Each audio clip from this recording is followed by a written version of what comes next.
సనాతన స్పెక్ట్రంకి స్వాగతం. నేను మీ సుందర్. సనాతన స్పెక్ట్రం గతంలో జరిగిన అనేక ఎపిసోడ్లపై బయట చాలా కామెంట్లు వచ్చాయి, చాలా ఫీడ్బ్యాక్లు వచ్చాయి.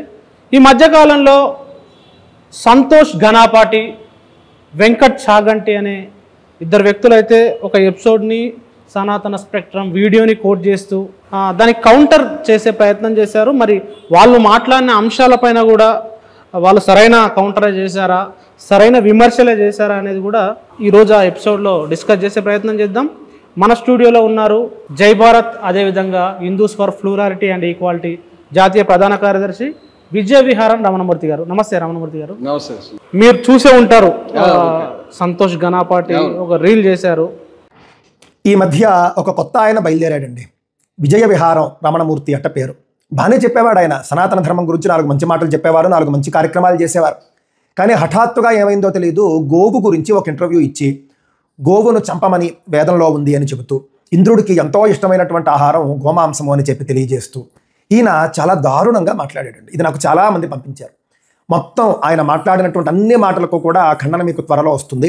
ప్రస్తుతం శుభారంభంగా నేను మీకు ఒకటి చెబుతాను. ఆయన ఏదో అంటున్నాడు చూడండి. అందుకని ఆవుని చంపకూడదు అనేటువంటి అభిప్రాయం మెల్లమెల్లగా హననం చేయకూడని ఆవు అనేటువంటిది మనకి ఋగ్వేదంలో 10వ మండలంలో 1వ మండలంలో 164వ సూక్తంలో 40వ రుక్కులో హననం చేయకూడదు చంపకూడనటువంటి ఆవు అని మాట. చంపే ఆవు చంపకుండా ఆవు 2 ఉన్నాయి అంటే కొన్నింటిని చంపకూడదనే భావం మొదలైంది అని అర్థం. మీ ముఖం అండి, అక్కడ ఉన్నటువంటి అంశాన్ని ఉన్నది ఉన్నట్లుగా అర్థం చేసుకోవాలి అని అంటే వేదం గురుముఖత చదవాలి, ఆ తర్వాత భాష్యం చదవాలి, గురువులను అడిగి అర్థాలు తెలుసుకోవాలి. అంతేకాని తెలుగు అర్థం తీసుకుని మనకు కావలసినటువంటి అర్థం దాని నుండి చెప్పకూడదు. ఈయన ఇలా వక్రీకరించాలనుకున్నాడు కాబట్టి అలా చెబుతూ ఉన్నాడు. ఈయన చెప్పినటువంటి ఋగ్వేదంలో 1వ మండలంలో 164వ సూక్తంలో 40వ మంత్రం చూస్తే, సూయవసాద్ భగవతి భూయా అథో వయం భగవంతస్యామ అధ్యతృణమగ్నియే విశ్వదాని పిబ శుద్ధముదకమాచరంతి. ఇది మంత్రం. ఈ మంత్రంలో చంపకూడనటువంటి ఆవు అని ఎక్కడుంది అని అంటే అగ్నియే అని ఉంటుంది. హే అగ్నియే సంబోధన.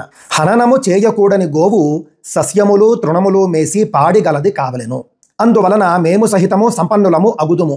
ఆ గోవు ఎల్లవేళలా గడ్డి మేయవలెను, సర్వత్రా సంచరించవలెను, నిర్మలమైనటువంటి జలాన్ని త్రాగవలెను అని అక్కడ ఉంటుంది. ఇందులో మొట్టమొదటిది ఆయన తీసుకున్నాడండి. హననము చేయకూడని గోవు అని తెలుగు అర్థంలో ఉంది కదా, ఇంకంతే. హననం చేయదగిన గోవు అని కూడా ఉంటుంది అని అన్నాడు. ఒకసారి చూపించమనండి ఋగ్వేదంలో ఎక్కడైనా హననము చేయదగిన గోవు, ఇందాక ఆయన చెప్పినట్లుగా హననము చేయకూడని గోవు అని ఉన్నట్లుగా హననము చేయదగిన గోవు అని ఒక శబ్దాన్ని చూపించమనండి దయచేసి. ఇక్కడ అర్థం అది కాదండి. అగ్నియే అని ఉంది చూసారా, గోవుకు ఉన్నటువంటి పర్యాయ పదాల్లో అగ్నియా అనేది కూడా ఒకటి. అమరకోశంలో మీరు చూస్తే కనుక మాహేయి సౌరభేయి గౌహు ఉస్ర మాత శృంగిణి అర్జుని అగ్నియ రోహిణి ఉత్తమ అని గోవుకు సంబంధించినటువంటి అనేక పేర్లు ఉన్నాయండి, పర్యాయ పదాలు. ఆ పేర్లన్నీ కూడా గోవుకు వర్తిస్తాయి. అలాంటి పేర్లలో అగ్నియ అనేది ఒకటి. అగ్నియ అంటే ఏమిటి? అవధ్య అంటే చంపకూడనిది అని. అగ్నియ అంటేనే చంపకూడనిది అని అర్థం. అంతేకాని చంపకూడని గోవు, చంపదగిన గోవు అనే వేదంలో ఎక్కడా లేదండి. అబద్ధం ఇది. ఎవరి కోసం ఈయన ఈ వక్రీకరణ చేస్తున్నాడో తెలియదండి. చంపకూడనటువంటి గోవు అని అక్కడ ఆయన అన్నారు అంటే గోవు చంపకూడనిది అని అర్థం. చంపకూడనిది అనే పదం ఉంది చూసారా, అది గోవుకు విశేషణం, అది ప్రత్యేక లక్షణం. చంపకూడనిది అని ప్రత్యేకంగా గుర్తు చేయడం. అంతేకాని చంపకూడని గోవులు చంపదగిన గోవులు అని ఉండవు. ఒక్క శబ్దం ఇందాక చెప్పినట్లుగా చంపదగిన గోవు అని ఋగ్వేదంలో చూపించమనండి. ఒక రీల్ కాదు, సీరియల్ అని చెప్పారు వాళ్ళు. సీరియల్ చేస్తా అని చెప్పారు, ఒక రీల్ చేశారు. అందులో ప్రధానంగా మీరు ఏదైతే గోమాంసం అనే అంశం మీద చెప్పిన వ్యాఖ్యానం కానీ ఆ చెప్పిన అర్థం కానీ అర్ధరహితంగా ఉంది. అదేవిధంగా దాన్ని సరైన అర్థం చెప్పలేదు. చంపకూడని ఆవు చంపదగిన ఆవులు అంటూ ఉండవు, అదొక విశేషణం. ఆ విశేషణాన్ని కాస్త వేరే అర్థానికి వాడిరని మీరు చేసిన విశ్లేషణ మీద ఒక విమర్శ వచ్చిందండి. ఆ విమర్శను యాక్సెప్ట్ చేస్తారా? అసలు ఏంటి దానిపైన మీ కామెంట్? చాలా సంతోషం అండి. మన రీడర్స్ కి ఈ సందర్భంగా చాలా విశేషాలు పంచుకోవడానికి మనకు అవకాశం వచ్చింది. నేను దీన్ని కొంచెం వివరంగా వెళదామని అనుకుంటున్నాను. యాక్చువల్ గా ఇది మన సబ్జెక్టుగా మనం ఎప్పుడు అనుకోలేదు. ఆవుని చంపాలా చంపకూడదా, దాని లేకపోతే వేదంలో ఎట్లా ఉంది, మనం ఈ సబ్జెక్ట్ చేయలేదు. మనం ఒకసారి రికలెక్ట్ చేసుకుంటే సావర్కర్ కి సంబంధించినటువంటి ఆయన అభిప్రాయాన్ని మనం ప్రజలకు తెలియజేసే ప్రయత్నంలో ఉండగా సావర్కర్ సెంటర్డ్ ప్రోగ్రామ్ గానే చేశాను తప్పితే శాస్త్రంలో ఏముంది అనే సెంటర్డ్ గా చేయలేదు. అది ఎవరైనా మొత్తంగా చూసిన వాళ్ళకి స్పష్టంగా అర్థమవుతుంది. అది 2 పార్ట్లుగా వచ్చింది. అయితే ఇప్పుడు మనం ఈ టెరైన్ లోకి మనం అర్జెంటుగా దిగాలని అనుకోవట్లేదు. కానీ సంతోష్ ఘనాపాటి గారు చటుక్కులు మన దీనికి ఇక్కడ దాకా లాక్కొచ్చారు. వారికి ధన్యవాదాలు. వారికి ధన్యవాదాలు చెప్తూ ఈ సబ్జెక్ట్ బాధ్యత వారిదే. వారికి అంకితం చేద్దాం ఈ ఎపిసోడ్ని. కొంచెం దీన్ని ఒకసారి వేదంలో నాకు కొంచెం ఇష్టమైనటువంటి 1-2 శ్లోకాలు చదువుకుని ప్రారంభించనివ్వండి. నాకు అవకాశం ఉంది. మీరు కూడా దాన్ని ఎంజాయ్ చేస్తారు. సత్యేన్నో తబితా భూమి సూర్యేన్నో తబితా ద్యౌ ఋతేనాదిత్యాస్తిష్టంతి దివిశోమో అధిశ్రిత. ఇది ప్రాచీన కాలంలో మన ఋషులు ఎంత గొప్పవాళ్ళంటే భూమి ఆధారం లేకుండా ఉన్నది అంతరిక్షంలో అనే విషయం వాళ్ళు కనిపెట్టారు. వాళ్ళకి తెలుసు ఎందుకు దేని ఆధారంగా ఉన్నది అని. ఋషి ఎంత కమనీయంగా చెప్తున్నాడంటే భూమి సత్యం వల్ల ఆకాశంలో నిలబడింది, సత్యం భూమిని నిలబెడుతోంది అని చెప్పాడు. మనం సత్యవాదులము, సత్యాన్వేషకులము, సత్యాన్ని మధిస్తున్నాము. మీకు నాకు వేరే ఇంట్రెస్ట్ లేదు, వేరే ఆలోచన లేదు. అందువల్ల భూమి సత్యం వల్ల ఆకాశంలో నిలిచి ఉంది. సూర్యుడి కారణంగా ద్యులోకం, ద్యులోకం అంటే స్వర్గం, ద్యౌహ్ అంటారు, నిలిచి ఉంది. ఆదిత్యులు ఋతం వల్ల నిలిచి ఉన్నారు. సోమం ద్యులోకాన్ని నిలిచి ఉంది అని ఋగ్వేదంలో వచ్చినటువంటి గొప్ప మంత్రం ఇది. మరొక మంత్రం కూడా చెప్తాను.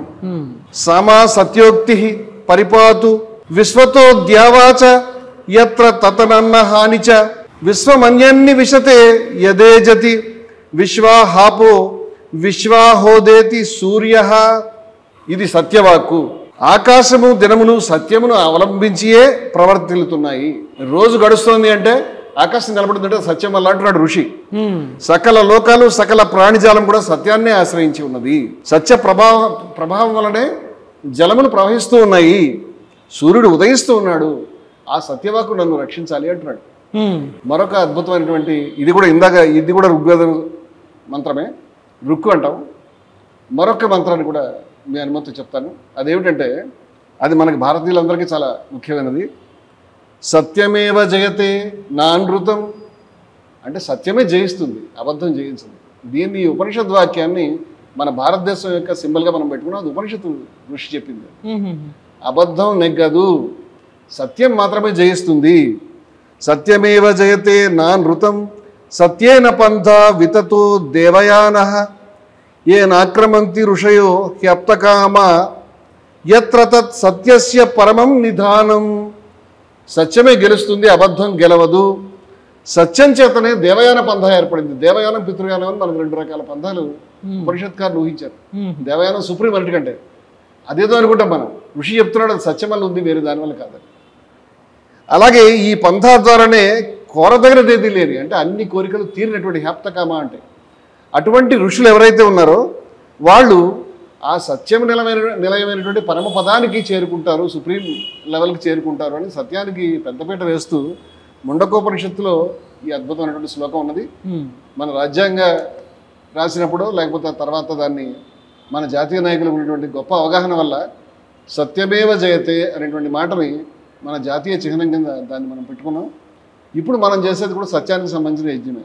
అంటే ఇక్కడ మనం మీ మీద ఒక విమర్శ వచ్చింది అనే కొటేషన్ చెప్పినప్పుడు మీరు 3 శ్లోకాలు చెప్పారు. ఎందుకు చెప్పారు? ఎందుకు చెప్తానంటే నేను ఆలోచించాను అసలు మనం ఎందుకు చేస్తున్నాం, మన పర్పస్ ఏమిటది, మనం దీంట్లోకి ఎందుకు దిగాము. దీంట్లోకి ఎందుకు దిగాము అంటే సత్యం గురించి దిగాము. నా వరకు నేను సత్యం గురించి దిగాను. నేను మత కర్మకాండకు లేకపోతే దేనికి కట్టుబడిన మనిషిని కాదు. నేను సత్యాన్వేషణ. నాకు సత్యమే ప్రమాణం. గాంధీ గారు దైవం truth is God is nothing but truth and nonviolence. సత్యాహింసలే దైవం అన్నాడు. ఆయన కూడా ప్రాచీన ఋషుల పంథాల మనిషి. నేను సత్యాన్ని అంతగా ప్రేమిస్తాను. మీరు కూడా సత్యం కాకుండా వేరే ఏదైనా చెప్పి వాదన దగ్గర అభిప్రాయం లేరు. సత్యం. అందుచేత ఇప్పుడు మనం ఏమి చెప్తున్నామో సమస్తము సత్యమే మాట్లాడతాము. ఆ సత్యానికి ఆధారం చూపించి మాట్లాడతాం. వేరే ఉద్దేశం మనకు లేదు. ఆ ప్రాచీన ఋషులు ఏవైతే చెప్పారో ఆ సత్య పంథాన్ని మనం ముందుకు తీసుకెళ్తాం. ఈ ఆలోచన ఉంది కాబట్టి నేను ఈ శ్లోకాలు తలుచుకున్నాను. ఓకే, ఇప్పుడు సబ్జెక్ట్ లోకి వెళ్దామా? రైట్. సంతోష్ ఖన్నాపాటి గారిది ఓపెన్ చేద్దామండి. ఒక్కసారి ఆ వీడియో కూడా ప్రేక్షకులకు వినిపించి ఆయన చెప్పింది సరైందా ఆడియో సరిగ్గా కదా? ఆడియో. ఈ మధ్య ఒక కొత్త ఆయన బయలుదేరాడండి. విజయ విహారం రమణమూర్తి అంటే పేరు. సంతోష్ ఖన్నాపాటి గారు ఏం చెప్తారంటే ఈ మధ్య కొత్త ఆయన బయలుదేరాడు, విజయ విహారం రమణమూర్తి పేరు. సంతోష్ ఖన్నాపాటి గారికి చెప్పేది ఏమిటంటే నేను కొత్త ఆయన కాదు, ఆయన కొత్తగా కనిపించవచ్చు. నేను దశాబ్దాలుగా ప్రజారంగంలో పనిచేస్తున్నాను, ఉద్యమాలు చేస్తూ ఉన్నాను. 25 సంవత్సరాల క్రితమే విజయ విహారం అనేటువంటి పత్రికని నేను దాన్ని అది గొప్ప చరిత్ర, అది 5 సంవత్సరాలు నడిచింది ఆ పత్రిక. ఈ భూములు IMGB అనేటువంటి కంపెనీ పేరు మీద ఆక్రమణకు గురైనప్పుడు చంద్రబాబు నాయుడు వాటిని వాళ్ళకి అప్పగించినప్పుడు కుట్రపూరితంగా దాన్ని ప్రపంచానికి బయటపెట్టింది విజయ విహారం. ఎప్పుడు అప్పుడు ఆ రోజుల్లో 2004లో దాన్ని బయటపెట్టిన తర్వాత రాజశేఖర రెడ్డి గారి ప్రభుత్వం వచ్చిన తర్వాత వాళ్ళు న్యాయ పోరాటం చేసి దాన్ని వెనక్కి తెచ్చుకున్నారు. ఇది ఒక్కటే చాలా చెప్తారు. గీత యూనివర్సిటీ విశాఖపట్నంలో వాళ్ళు ఆక్రమించిన భూముల్ని మ్యాపులతో సహా మేము బయటపెట్టాం. 20 సంవత్సరాల తర్వాత ఆ భూముల్ని ప్రభుత్వం స్వాధీనం చేసుకోగలిగింది. చాలా గొప్ప చరిత్ర ఉంది. ఒకేసారి అటు కాంగ్రెస్ తో కానీ, ఇటు తెలుగుదేశంతో కానీ, లేకపోతే కమ్యూనిస్ట్ నక్సలైట్లతో కానీ, లేకపోతే RSS తో కానీ, అందరితో కూడా సత్యాన్ని బేస్ చేసుకుని పోరాడినటువంటి ఒక గొప్ప పత్రిక అది. ఆ పత్రిక గురించి అందరికీ తెలుసు. ఆ పత్రిక ఏమి చిన్నది కాదు. దాంట్లో మేము దయానంద సరస్వతి గురించి రాశాము, లేకపోతే దాశరథి రంగాచార్య గారు వేదాలను అనువదించినటువంటి ఆయన దాంట్లో శీర్షిక రాశాడు, సంజయవంతులు లక్ష్మీదేవి గారు రాశారు, రావుపూడి వెంకటాద్రి గారు రాశారు, పాడపూడి శ్రీధర్ రాశాడు, ఇట్లా పేర్లు చెప్తే కేశవరావు జాదవ్ రాశాడు. ఎందరో మహానుభావులు ఆ పత్రికలో చాలా గొప్ప ఫిలాసఫికల్ కంట్రిబ్యూషన్ చేశారు. మేము కూడా నేను సుమారుగా 70-80 పుస్తకాలు నాకు ఇప్పటిదాకా వచ్చినాయి. ఇంకా కూడా ఇంకో 40 పుస్తకాలు నేను తేగలిగినటువంటి మెటీరియల్ నా దగ్గర నేను అలా పెట్టుకుని దాన్ని కంప్లీట్ చేయకుండా కూర్చుని ఉన్నాను. 20-25 ఏళ్ళ నుంచి 30 ఏళ్ళ నుంచి మేము చేసినటువంటి ఉద్యమాల ఫలితంగా ఎన్ని మార్పులు వచ్చాయి చెప్పాలంటే అదో పెద్ద కథ. ఇప్పుడు బహుశా కొత్త ఆయన వచ్చారండి అని వారంటే, మరి గన్నాపాటి గారి దగ్గరికి వెళ్ళి నేను కూడా వచ్చానని ఎప్పుడు అటెండెన్స్ వేయించుకున్నాను నాకు అర్థం కాలేదు. కానీ బహుశా వారు నన్ను గుర్తించినందుకు ధన్యవాదాలు, కొత్త ఆయన వచ్చినందుకు. అయితే సోషల్ మీడియా పరంగా ఆయన నేను కొత్తగా గత 2-3 సంవత్సరాల నుంచే నా వీడియోలు నేను ఎక్కువగా పెడుతున్నాను. అందువల్ల ఆ మాట వారు అనుంటారు, అభ్యంతరం కూడా ఏమీ లేదు. నేను నారాయణ గురు పుస్తకాన్ని వారికి చెప్తున్నాను. నేను నారాయణ గురు పుస్తకాన్ని నేను రాసినప్పుడు నారాయణ గురు అద్వైతాశ్రమానికి చెందినటువంటి ఇవాల్టి వారసుడు కేరళ నుంచి వచ్చి ఆ పుస్తకాన్ని ఇక్కడ విశుద్ధానంద మా ప్రభు వారు ఆవిష్కరణ చేశారు. నేను వారి ఆశ్రమానికి కూడా వెళ్ళొచ్చాను. అందుకని మేము హిందూ మతంలో ఇవాళ చేస్తున్నప్పుడు Hindus for plurality and equality పేరు మీద అన్నమయ్య గృహ సాధనకి మేము 11.5 లక్షల సంతకాలు సేకరించి 3000 కిలోమీటర్ల రథయాత్ర చేయించడంలో జయభారత్ కార్యకర్తలు, Hindus for plurality and equality కార్యకర్తలు, విజయశంకర స్వామి గారు, అన్నమయ్య కళాక్షేత్రం ఇవన్నీ కలిసి పనిచేశాం. మొన్న కాశీనారాయణ క్షేత్రం విషయంలో పనిచేశాం. అంచేత ఏదో ఎక్కడో ఉపన్యాసాలు ఇవ్వడానికి సెన్సేషన్ ఇవ్వడానికి కూర్చుని మాట్లాడుతున్న వాళ్ళం కాదు. ఈ సబ్జెక్ట్ ఉంది కాబట్టి మాట్లాడుతున్నాం. ఈ సబ్జెక్ట్ కూడా సత్యమే చెప్పాలి కాబట్టి మాట్లాడుతున్నాం. వారి దృష్టిలో పడ్డామండి. వారు వచ్చారండి ఒక కొత్త ఆయన అని అంటున్నారు, చాలా మంచిదండి. ఒక కొత్త ఆయన బయలుదేరాడండి. విజయ విహారం రమణమూర్తి అంటే పేరు. బాగానే చెప్పేవాడు ఆయన. సనాతన ధర్మం గురించి 4 మంచి మాటలు చెప్పేవాడు, 4 మంచి కార్యక్రమాలు చేసేవారు. కానీ హఠాత్తుగా ఏమైందో తెలియదు, గోవు గురించి ఒక ఇంటర్వ్యూ ఇచ్చి గోవును చంపమని వేదంలో ఉంది అని చెబుతూ, ఇంద్రుడికి ఎంతో ఇష్టమైనటువంటి ఆహారం గోమాంసము అని చెప్పి తెలియజేస్తూ ఈయన హఠాత్తుగా ఏం జరగలేదండి. చాలా కాలం నుంచి చాలా కార్యక్రమాలు చేస్తున్నాను. నేను ఇందాక మీకు ముందు ప్రస్తావించాను. అది సావర్కర్ యొక్క భావజాలం మీద జరుగుతున్నటువంటి ఇంటర్వ్యూస్ కంటిన్యూస్గా మన సనాతన స్పెక్ట్రమ్ వారు చూస్తుంటే కనుక ఇది ఒకటే కాదు, మనం చాలా రోజుల నుంచి చాలా విషయాలు మతోన్మాద శక్తులు మతాన్ని హైజాక్ చేయకుండా ఏ విధంగా చేయాలనే విషయం మీద మనం పనిచేస్తున్నాం అనే విషయం వారి దృష్టిలో వచ్చి ఉండేది. వారు బహుశా దాన్ని పట్టించుకోలేదేమో. ఇది గోవు ఉందా లేదా అనే సబ్జెక్ట్ మీద కూర్చున్నటువంటి ఇంటర్వ్యూ అయితే కాదు. అది వారికి అలా అర్థమైంది. సరే, వారు ఇంకా ఏం చెప్తారో మనం చూద్దామండి. ఈయన చాలా దారుణంగా మాట్లాడాడు. ఇది నాకు చాలా మంది పంపించారు. మొత్తం ఆయన మాట్లాడినటువంటి అన్ని మాటలకు కూడా ఖండన మీకు త్వరలో వస్తుంది. ప్రస్తుతం శుభారంభంగా నేను మీకు ఒకటి చెప్తాను. ఆయన ఏదో అంటున్నాడు చూడండి. అందుకని ఆవును చంపకూడదు అనేటువంటి అభిప్రాయం మెల్లమెల్లగా హననం చేయకూడదు అనేటువంటిది మనకి ఋగ్వేదంలో 10వ మండలంలో 1వ మండలంలో 164 ఉంటారు. 40 ఋక్కులు హననం చేయకుండా చంపకూడదు ఆవు అని మాట. చంపే ఆవు చంపకుండా ఆవు 2 ఉన్నాయి అంటే కొన్ని చంపకూడదనే భావం మొదలైంది అని అర్థం. మీ ముఖం అంతే. అక్కడ ఉన్నటువంటి అంశాన్ని ఉన్నది ఉన్నట్లుగా అర్థం చేసుకోవాలి అంటే వేదం గురుముఖతః చదవాలి. ఆ తర్వాత భాష్యం చదవాలి. గురువులను అడిగి అర్థాలు తెలుసుకోవాలి. అంతేకాని తెలుగు అర్థం తీసుకుని మనకు కావలసినటువంటి అర్థం దాని నుండి చెప్పకూడదు. ఈయన ఇలా వక్రీకరించాలనుకున్నాడు కాబట్టి అలా చెప్తాడు. ఈయన చెప్పినట్టు ఋగ్వేదంలో 1వ నాకు ఒక విషయం అర్థం కాలేదండి. అలా కాదు, వేదాన్ని గురుముఖత చదవాలి అని గణపాటి గారు చెప్తున్నారు. మరి మీరెందుకు వీడియోలు పెడుతున్నారని నేను తెలుసుకుందామని అడుగుతున్నాను.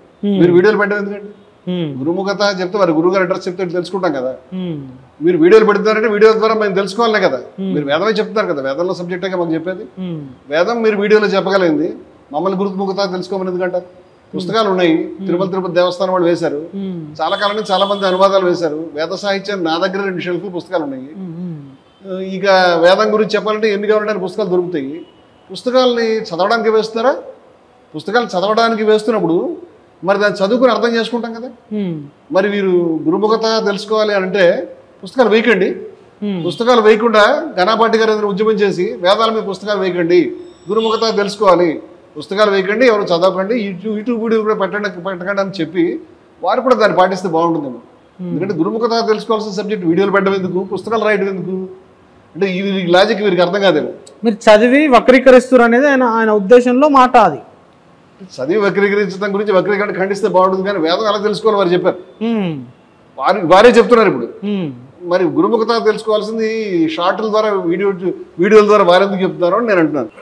ఋగ్వేదంలో 1వ మండలంలో 164వ సూక్తంలో 40వ మంత్రం చూస్తే సూయవసాద్ భగవతీ భూయా అథో వయం భగవంతస్యామ అధితృణమగ్నియే నిష్పదాని పిబ శుద్ధముదకమాచరంతి. ఇది మంత్రం. ఈ మంత్రంలో చంపకూడనటువంటి ఆవు అని ఎక్కడుంది అంటే అగ్నియే అని ఉంటుంది. హే అగ్నియే సంబోధన.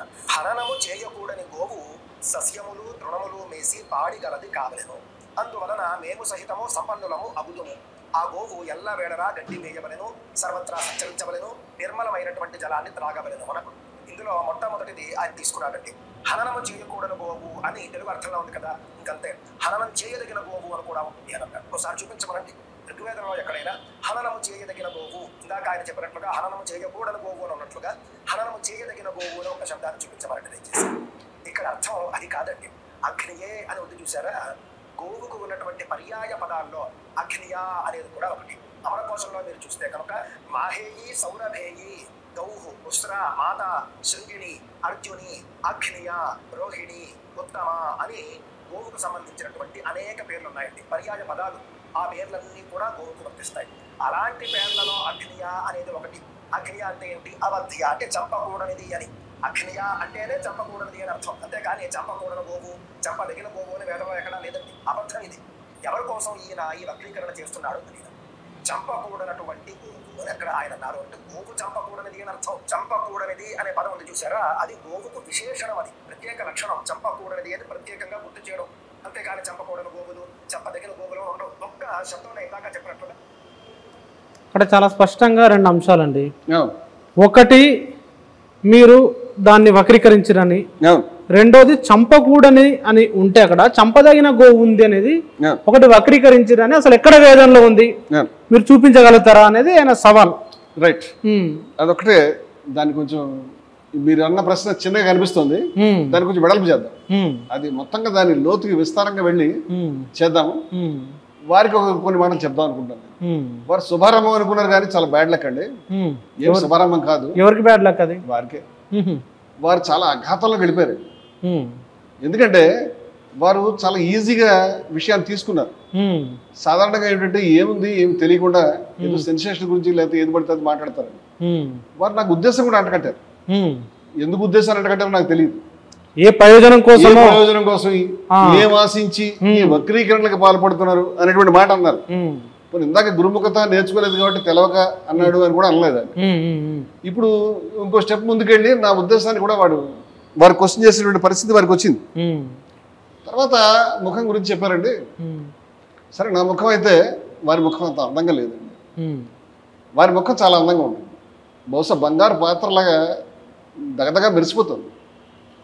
కానీ నాది సత్యాన్వేషకుడి ముఖం. హిరణ్మయేణ పాత్రేణ సత్యస్యాపి హితం ముఖం అని చక్కటి శ్లోకం ఉందండి ఉపనిషత్తులో. సత్యం యొక్క ముఖానికి బంగారు పళ్ళెం అడ్డం పెట్టారు, దాని గురించి తీసేయమంటారు. వారి ముఖం బంగారంలో ఉండుండొచ్చు కానీ సత్యానికి అడ్డొస్తుంది. అంచేత ఈ ముఖం చర్చ కొంచెం ఆగుదాము. ముఖం చర్చ మళ్ళీ కంటిన్యూ చేద్దాం మనం. నేను మీరు ఇందాక ప్రస్తావించిన వెంకట చాగంటి బహుశా మన వ్యూవర్స్కి చాలా పెద్ద సబ్జెక్ట్ అయిపోతుంది. వారు పెట్టిన వీడియో. అదే కాకుండా మిమ్మల్ని నన్ను జైల్లో మీ మీద కటకటాలు పెట్టి నా మీద కటకటాలు పెట్టి మన ఇద్దరిని తాళం పెట్టినటువంటి శాడిస్టులు నేను చాలా లేట్గా చూశాను. లేకపోతే ఇంకేదో బూతులు తిట్లు పెట్టేటువంటి వాళ్ళు కొంతమంది వీడియోలు పెట్టాను, నేను చూశాను. కామెంట్లు పెట్టే వాళ్ళకైతే అంతు పొత్తు లేదు.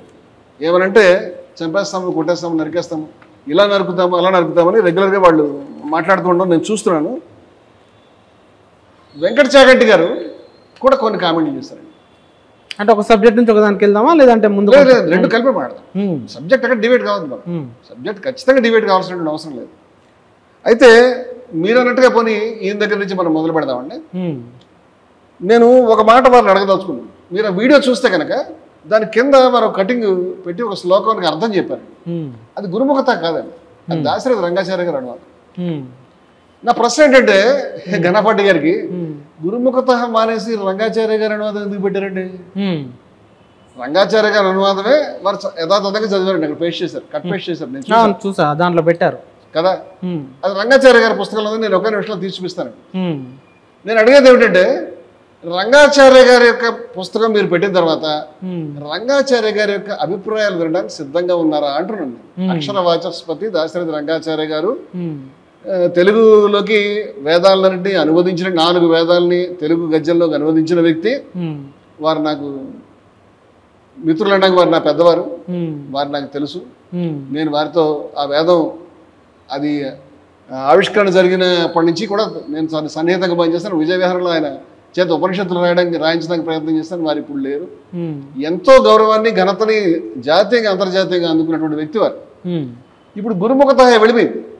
మీరు గురువు గారు అర్థం చెప్పలే, రంగాచార్య గారు అర్థం చెప్పారు. సో ఆయన చెప్పిన గురుముఖత అనేది పక్కకి వెళ్ళి రంగాచార్య గారిది. ఇప్పుడు వీరి ప్రశ్న ఏమిటంటే, మీరు ఇందాక చెప్పారు గోవు అంటే అగ్నియ అనేటువంటిది కేవలం ఒక విశేషణము, చంపదగినటువంటి గోవు చంపకూడనటువంటి గోవు అనేవి లేవు, గోవును చంపడానికి వీల్లేదు మరి అభిప్రాయం. నా అభిప్రాయం ఏంటంటే చంపకూడనిది అనేది ఒక విశేషణము. నేను ఓపెన్ చెప్తాను. నా అభిప్రాయం ఏంటంటే గోవుల్ని ఋగ్వేదార్యులు చంపారు. నేను ఆధారం చూపించాను. మనం 2 ఆ చంపేటువంటి క్రమంలో వారు మారుతూ ఉన్నారు, ఎవల్యూషన్ వచ్చింది. మనం చంపకూడదనే అభిప్రాయం మనకి ఎక్కడ వచ్చింది? ఆ పరిణామ దశలో చంపకూడదు అనేటువంటి మాట వచ్చింది. వారు చంపడానికి క్రమక్రమంగా మానుకున్నారు. ఇవాళ గోవు అంటే చంపకూడదు అనేది హిందూ మతంలో స్థిరపడింది. కానీ గోవులు చంపినట్టుగా చాలా ఉదాహరణలు ఉన్నాయి. నేను గత ఇంటర్వ్యూలో చెప్పాను, మరి కూడా ఒకసారి చూపిస్తాను నేను. ఇప్పుడు సమస్యని కొంచెం వెనక్కి వెళ్ళి వారు ఏమో చూపించమన్నారు కదా, ఈ చంపదగిన గోవు అనేది ఎక్కడన్నా వేదంలో ఉందా? ఎగ్జాక్ట్లీ. అసలు గోవుల్ని చంపారంటే చంపదగిన గోవు ఉన్నట్టే కదా. అంటే గోవుల్ని వేదంలో చంపారా? ఎగ్జాక్ట్లీ, గోవుల్ని వేదంలో చంపారా? ప్రశ్న అలాగే తీసుకోవాలి మనం. ఉందా? రైట్. రెండో ప్రశ్న చెప్తాను. అంటే వారు అడగని ప్రశ్న. వారు సీరియల్ మొదలు పెట్టారు పాపం. సీరియల్ని మనం అదేదో 4-5 నెలల్లోనూ లేకపోతే ఒక 10 ఎపిసోడ్లో ముగిస్తే ఏం బాగుంటుంది. మనం 10 శ్లోకాలు పెట్టాం, 10 ఎపిసోడ్లు పెడతారేమో వారు. వారి సీరియల్స్ డూల్తే రహజావు గారు అంటే చేస్తూ వెళ్ళనివ్వండి. నేను ఇవాళ చాలా చెప్తాను వారికి. వారు చేస్తూ ఉండాలని నా కోరిక. మాకు చాలా సందేహాలు ఉన్నాయి, వారు తీరిస్తే బాగుంటుంది. అందుచేత ఇప్పుడు వేదానికి సంబంధించి పశువధ ఉందా లేదా అది కూడా అభ్యంతరం వచ్చింది. నాన్ వెజిటేరియన్ తినరుగా బ్రాహ్మణులు. ఇప్పుడు నాన్ వెజిటేరియన్ కాకుండా వెజిటేరియన్ గొప్ప ఫుడ్ అంటున్నారు కదా. నేను మొట్టమొదట మన ఇంటర్వ్యూకి సంబంధించి కొన్ని బేసిక్స్ చెప్తాను, అది కరెక్ట్ కాదు మీరు చెప్పండి. మొట్టమొదట మనం అంతకుముందు చేసినటువంటి ఇంటర్వ్యూస్ ఉన్నాయి కదా, ఈ ఇంటర్వ్యూస్లో మనం చెప్పినటువంటి విషయాలు ఏమిటి అంటే గోవుని చంపాలని కానీ చంపొద్దని కానీ మనం ఎక్కడైనా చెప్పామండి? అసలు చంపకూడదు, అసలు మీరు ఏది తినరు, అలాంటి మాంసాన్ని ముట్టుకోరు, గోవుని అసలు చంపొద్దు, ఏ జీవిని అసలు హింస చేయొద్దు అనేది చాలా క్లియర్ గా చెప్పారు. అదే ఇంటర్వ్యూలో ఉంటది. సర్వప్రాణి సమాహిత దినం అని మహావీరుడి జయంతిని మేము చేస్తాం. దీంట్లో సర్వప్రాణి సమాహిత దినం అహింస ఎంత గొప్పదో, అన్ని మతాల్లోనూ అంతమంది తత్వవేత్తలు ఏమి చెప్పారో అవన్నీ వివరంగా రాసి ప్రచారం చేస్తాం. దాన్ని బయట భాషలో కూడా మేము ట్రాన్స్లేట్ చేసి వివిధ రాష్ట్రాల్లో ఈ పనులు చేస్తూ ఉన్నాం మేము. ఇప్పుడు మా యొక్క ఇంటెన్షన్ స్పష్టంగా ఉండగా నువ్వు ఆవును చంపమంటున్నావు, నువ్వు ఆవును చంపని ఎట్లా అంటావు, నువ్వు మనిషికి పుట్టేవాళ్ళు రకరకాల కామెంట్లు పెట్టేవాళ్ళకి. ఆవును చంపని మేము అనలే. ఆవు మీద వీరికి ఉన్న ప్రేమ నాకు బాగా అర్థమైందండి. నాకు సర్వప్రాణుల పైన ప్రేమ ఉంది. నేను వారి ప్రేమను గౌరవిస్తున్నాను. ఘనపాటి గారి విద్యని, వారి గురువు గారిని, వారు నేర్చుకున్న విషయాన్ని నేను కంప్లీట్గా గౌరవిస్తాను. వారిని ఏమన్నా అనే ఉద్దేశం నాకు లేదు. నేను అడిగే ప్రశ్న ఏమిటంటే, మీ గోవు మీద ప్రేమ ఉంటే మా ఇంటర్వ్యూ చూసిన తర్వాత మొట్టమొదటి మీరు విమర్శించింది గోవుల్ని నరికి సైనికులకి పెట్టండి అన్న సావర్కర్ కదా. ఏ సావర్కర్ పేరు తీయట్లేదు? వెంకట చాగంటి గారు మీరు భయమా, ఇబ్బందా? సావర్కర్ పేరు తీరా? రమణమూర్తిని నీ మొహం అన్నంత ఈజీగా సావర్కర్ నీ మొహం అందుకంటలేదు మీరు? మీ దేవుడా? మీకు ఏమైనా ఇబ్బంది ఉందా సావర్కర్ మీద? సావర్కరు గోవుల్ని చంపమన్నాడు, చంపితే తప్పు లేదన్నాడు, అది మామూలు జంతువుగా చూడమన్నాడు, దాంట్లో దేవతలు లేరు అన్నాడు. వీళ్ళు చేసేటువంటి తంతుల్ని పంచగవ్యాన్ని విమర్శించాడు. ఆవు మూత్రానికి ఆవు పేడకి ఏ శక్తులు లేవని చెప్పాడు, ఇది తప్పు అని చెప్పాడు. అంతగా అయితే వాటిని నరికి సైనికులకు ఆహారం పెట్టాలని ఆధార సహితంగా గతంలో మాట్లాడుతున్నారు. పుస్తకాన్ని చూపిస్తే మీరు చెప్పారు. వెంకట చాగంటి గారు రమణమూర్తిని తిడుతున్నారు, మరెవరో రమణమూర్తిని తిడుతున్నారు, కామెంట్లు పెట్టేవాడు చంపమని నేను చంపేస్తాను, నువ్వు ఆవును చంపాను అన్నావని చెప్తున్నారు. మిమ్మల్ని క్రిస్టియన్ అంటారు, నన్ను క్రిస్టియన్ అంటారు. మిమ్మల్ని ముస్లిం అంటారు, నన్ను ముస్లిం అంటారు. మీరు డబ్బులు తీసుకుంటారు, నేను డబ్బులు తీసుకుంటాను అంటారు. నేను అడిగే విషయం ఏంటంటే, మీకు గో మీద అంత ప్రేమ ఉంటే సావర్కర్ని ఎందుకు అనట్లేదు అని అడుగుతున్నాను నేను. ఫస్ట్ వెంకట చాగంటి గారి మీద, వీరి మీద, ఘనాపాటి గారి మీద నా డిమాండ్ ఏంటంటే, మీరు సావర్కర్ అభిప్రాయం మీద మీ అభిప్రాయం చెప్పండి. సావర్కర్ మాట్లాడింది తప్పని మీ అభిప్రాయం అక్కడి నుంచి మొదలు పెట్టండి. మీ ముఖం అనండి, మేము వింటాం, చూస్తాం. ఇప్పుడు వారు దాశరథి రంగాచార్య గురించి చెప్పారండి. నేను ఈ ప్రశ్నని విస్తరిస్తానని చెప్పాను. పశుహింస ఉందా, వారు చెప్పలేదండి, కానీ అది కూడా ఉంది సబ్జెక్ట్ దాంట్లో. పశుహింస ఉందా, గోవధ ఉందా, గోవుని ఒకప్పుడు భారతదేశంలో తినేవారా, ఎంతమంది అభిప్రాయాలు మనం చూద్దాం. మొట్టమొదట గురుముఖత కాకుండా వారు పాపం శుభారామం అనుకుని దాశరథి రంగాచార్య గారి అభిప్రాయాలు పెట్టారు. దాశరథి రంగాచార్య గారి పుస్తకం, వారు ఋగ్వేదం యొక్క అనువాదం మాత్రమే, మంత్ర సంహిత వేయలేదు వారు. ఈ మంత్రాలు కావాలంటే నేను మొత్తం 4 చతుర్వేద మంత్రాలు తెచ్చాను. ఈ రుక్కులు కాకుండా వారి గద్యానువాదం చేశారు. ఇది ఋగ్వేదం పార్ట్ 1, ఇది పార్ట్ 2, ఇది పార్ట్ 3, ఋగ్వేదం సంబంధించి ఇవన్నీ ఉన్నాయి. ఇప్పుడు పుస్తకంలో మొట్టమొదట ఇది వేసింది కూడా 1999లో వేశారు, నాకు గుర్తున్నంత వరకు. వారు కూడా పాపం ఘనాపాటి గారు దాంట్లో అభిప్రాయాన్ని కట్ చేసి పెట్టారు. ఇప్పుడు నేను అడుగుతున్నాను, ఒక్కసారి వీరి అభిప్రాయాలు మనం తెలుసుకుందామండి. వారు ఏం చెప్తున్నారు చూడండి. 336 పేజీ అండి. ఆయన ఋగ్వేదంలో ఒక రుక్కు గురించి కామెంట్ చేస్తున్నారు. అగ్నే మేధస్సు ఘృతస్య అని చెప్పబడింది. మేధసహ అన్నది కొత్తగా వచ్చినది. మేధం అంటే మాంసంలో మెత్తటి భాగం అండి. మేధో రూపస్య హవిష అన్నాడు శయనుడు, అదొక రూపముగా హవిస్సు అన్నాడు. హవిస్సు అంటే యజ్ఞంలో అర్పించేది. స్నిగ్ధస్య స్నిగ్ధ అంటే మెత్తదానికి మెత్తది అని అన్నాడు దయానందుడు. అది మాంసము అని కాదని కానీ చెప్పలేదు. ఏలనగా వ్యాఖ్యానించిన కాలమునకు మాంసభక్షణము నీచముగా చూడబడినది. వ్యాఖ్యానించిన కాలానికి ఎప్పుడు, కానీ వేద కాలమున మాంసము నిషేధము కాదు. మాంసము తినుట తినకుండుట ఆచారము అలవాటు మీద ఆధారపడి ఉన్నది. ఆహారపు అలవాటును వర్ణములను భాషాదులను బట్టి ఒక సమాజపు ఉచ్చ నీచములను నిర్ణయించజాలము. మీరు అడిగారు ఎవరైనా తింటే తప్పేమిటి అని. పేజీ నెంబర్ ఏంటండి? 336, 337 ఋగ్వేద సంహిత నెంబర్ 1 పార్ట్ 1లో. ఈ కాలమున మాంసభక్షక జాతులే ఆధిపత్యం కలిగి ఉన్నటువంటి ఈ రోజుల్లో మానవ ప్రగతికి ఆహారపు అలవాటు ప్రధాన భూమిక నిర్వహించును అని చెప్పి, ఇది అయినను మాంసభక్షణం ఒకనాటి ఆచారము, దానిని కాదనలేము. రాముడు మాంసం ఆరగించినాడు. ఎవరు రాశారండి? దాశరథి రంగాచార్య గారు రామాయణం భారతం కూడా రాశారండి. రామాయణం రాశారు, ఇది రాశారు, ఉపనిషత్తులు రాశారు, చాలా పుస్తకాలు రాశారు. రామాయణం చాలా గొప్పగా రాశాడు ఆయన. రాముడి గురించి ఆయన అథారిటీతో మాట్లాడతారు, ఏం చిన్నవారు కాదు వారు. రాముడు మాంసమును ఆరగించినాడు, అది నాటి ఆచారము, అంత మాత్రమున రాముని అవతార పురుషుడు కాదని అనలేము. మేధ అనిన పారసికములు ఉదరము. పారసికం కూడా ఆర్య భాష అనే సంస్కృతానికి దగ్గర చాలా మంది తెలియదు. ఉదరము అంటే పొట్టలో ఉండేటువంటిది. ఇరాన్ వారు ఆర్యులు, ఆ దేశ భాషల పేరు ఆర్యన్. ఇరాన్ అంటే ఆర్యన్ అనే అర్థం. ఇవన్నీ వారు ఇక్కడ రాశారండి. ఇక్కడ ఒక చోటే కాదు, వారు ఇప్పటికే వారి వేద పుస్తకాలు పాటల కింద 4 వేదాలకి ఉన్నాయి. అనేక చోట్ల వారు రాశారు. ఇంకొక దాన్ని చూపిస్తానండి. ఇది శుక్ల యజుర్వేద సంహిత. శుక్ల యజుర్వేద, యజుర్వేదంలో 2 ఉంటాయండి బ్రాంచ్లు. 2 విభాగాలు ఉన్నాయండి. కొంతమంది శుక్ల యజుర్వేదాన్ని, కొంతమంది కృష్ణ యజుర్వేదాన్ని. నార్త్ ఇండియాలో శుక్ల యజుర్వేదం ఎక్కువ ఉంది, సౌత్ ఇండియాలో. దీనికి ఇంట్రెస్టింగ్ స్టోరీ ఉంది, మనకి ఎక్కువ అవుతుందని నేను చెప్పట్లేదు. అలా 2 విభాగాలు ఎందుకు ఏర్పడింది, చాలా ఇంట్రెస్టింగ్ ఉంటుంది. అది మనం వేరే సందర్భంలో మాట్లాడుకోవచ్చు, ఇక్కడ కాదు. అయితే వారు ఇది మాధ్యందిన వాజసనేయి మాధ్యందిన శుక్ల యజుర్వేద సంహిత అంటారు దీన్ని. అది కూడా మళ్ళీ ఎందుకు వచ్చింది అనేది పెద్ద పేరు అది. అయితే దీంట్లో వారు ముందు మాట రాశారండి దీనికి. దాంట్లో చాలా గొప్ప విషయాలు చెప్తున్నారు చూడండి. ఎవరు రాశారండి ముందు మాట? రాశారు రంగాచార్య గారు. అంటే రంగాచార్య గారి యొక్క అభిప్రాయం వారు రాశారు కాబట్టి చెప్తున్నాను నేను. యజ్ఞయాగాదుల్లో పశుహింస విధించబడింది అంటే చెయ్యాలి అని. పశుహింస చెయ్యాలి యజ్ఞయాగాల్లో అని చెప్తున్నారు రంగాచార్య గారు. అది ఉంది దాంట్లో అని. హయమేధం అంటే గుర్రాన్ని చంపడం, అజమేధం అంటే మేక. ఇలాంటి యజ్ఞాలు పాశ్చాత్య విద్వాంసులు వేదంలో మహత్తర విషయాలు వదిలి కేవలం యజ్ఞాలని పశుహింస ఆధారంగా వేదం ఆర్యుల ఆటవిక జీవనం నిశ్చయించారు.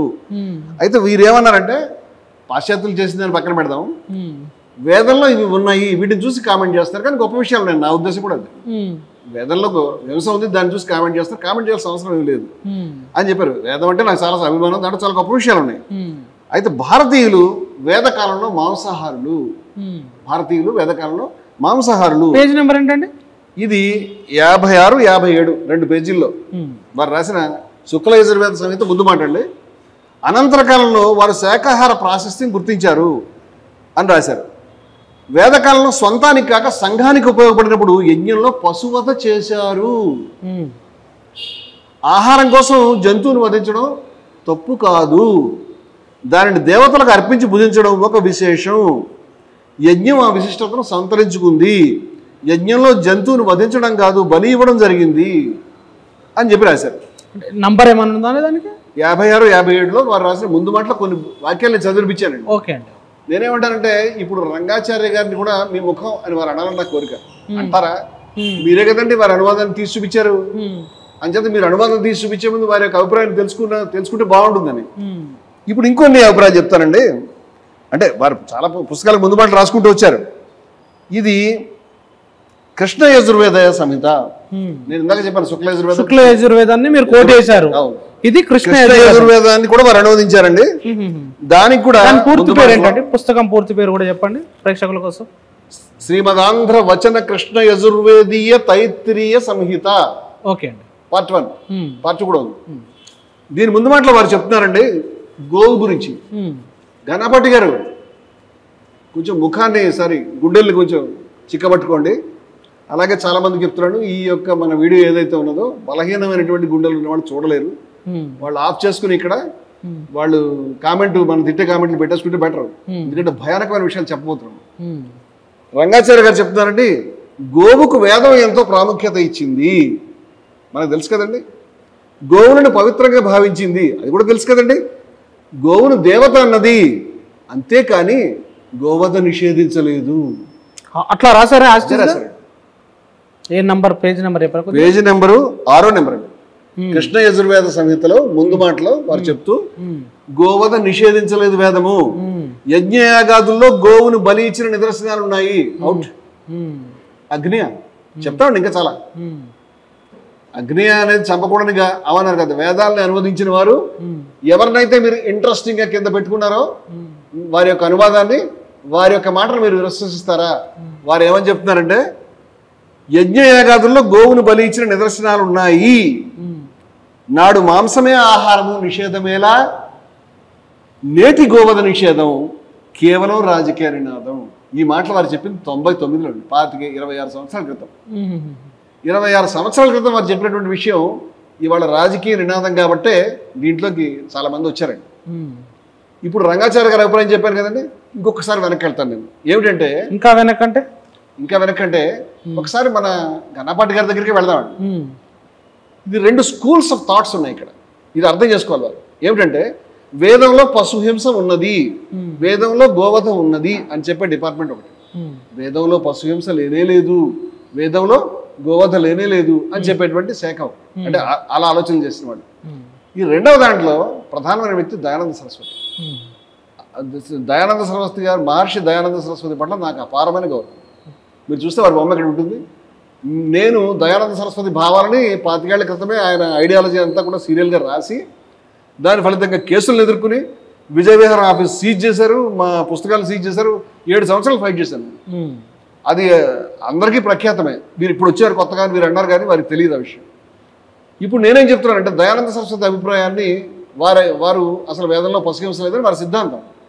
వారొక్కళ్ళు చాలా బలంగా నిర్మాణాత్మకంగా వారు వేద పండితులు కూడా దాంట్లోకి వెళ్ళి తన అభిప్రాయం తను చెప్తున్నారు. నేను ఆ అభిప్రాయాన్ని అంగీకరించలేను.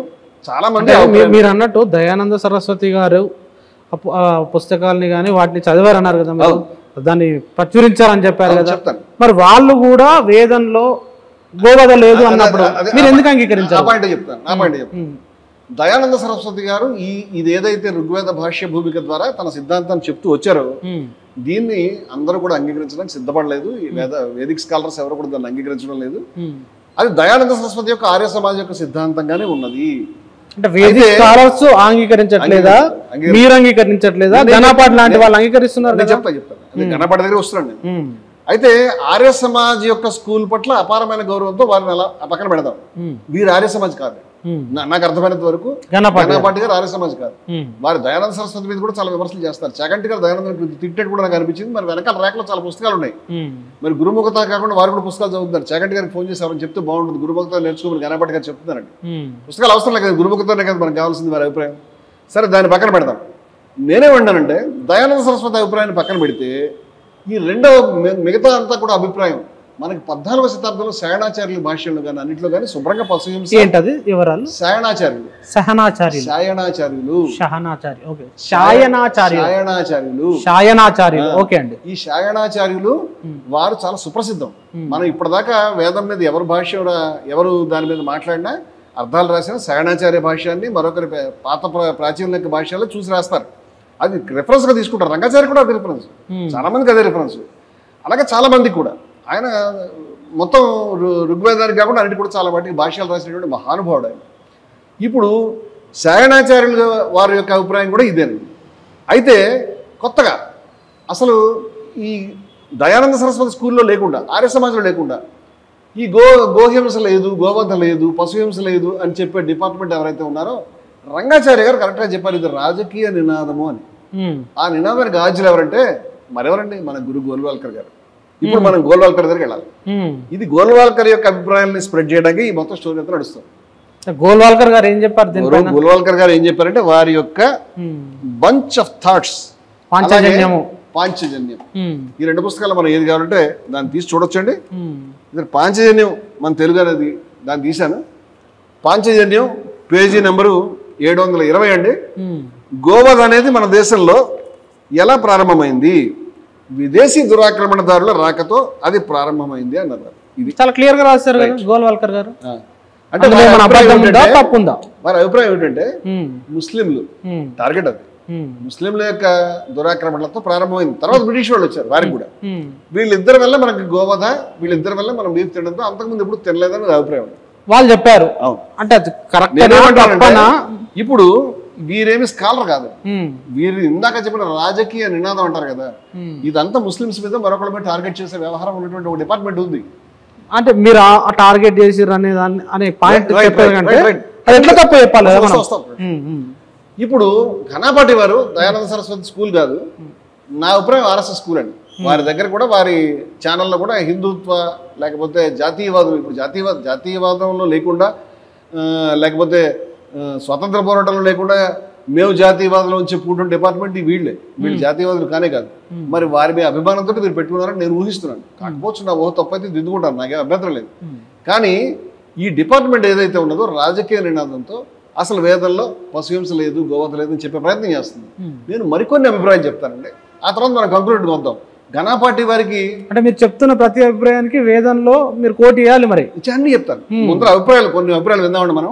ఘనాపాటి వారికి నా ముఖమే నచ్చలే కదా, మరికొన్ని ముఖాలు నచ్చాయేమో లేదు చూద్దాండి. స్వామి వివేకానంద గురించి మీరు వినుంటారు, ఎవరు వినలేదు? భారతదేశం వివేకానంద యొక్క వాల్యూమ్, వివేకానంద వాల్యూమ్ లో పేరండి పుస్తకం పేరు 3rd పార్ట్ అండి. అంటే వాల్యూమ్స్ చాలా ఉంటాయి, మనకు అవసరమైన తెచ్చాను. 3వ భాగంలో వారు దీని గురించి కామెంట్ చేస్తారు. గతంలో మనం వివేకానంద గురించి మాట్లాడుకున్నాం.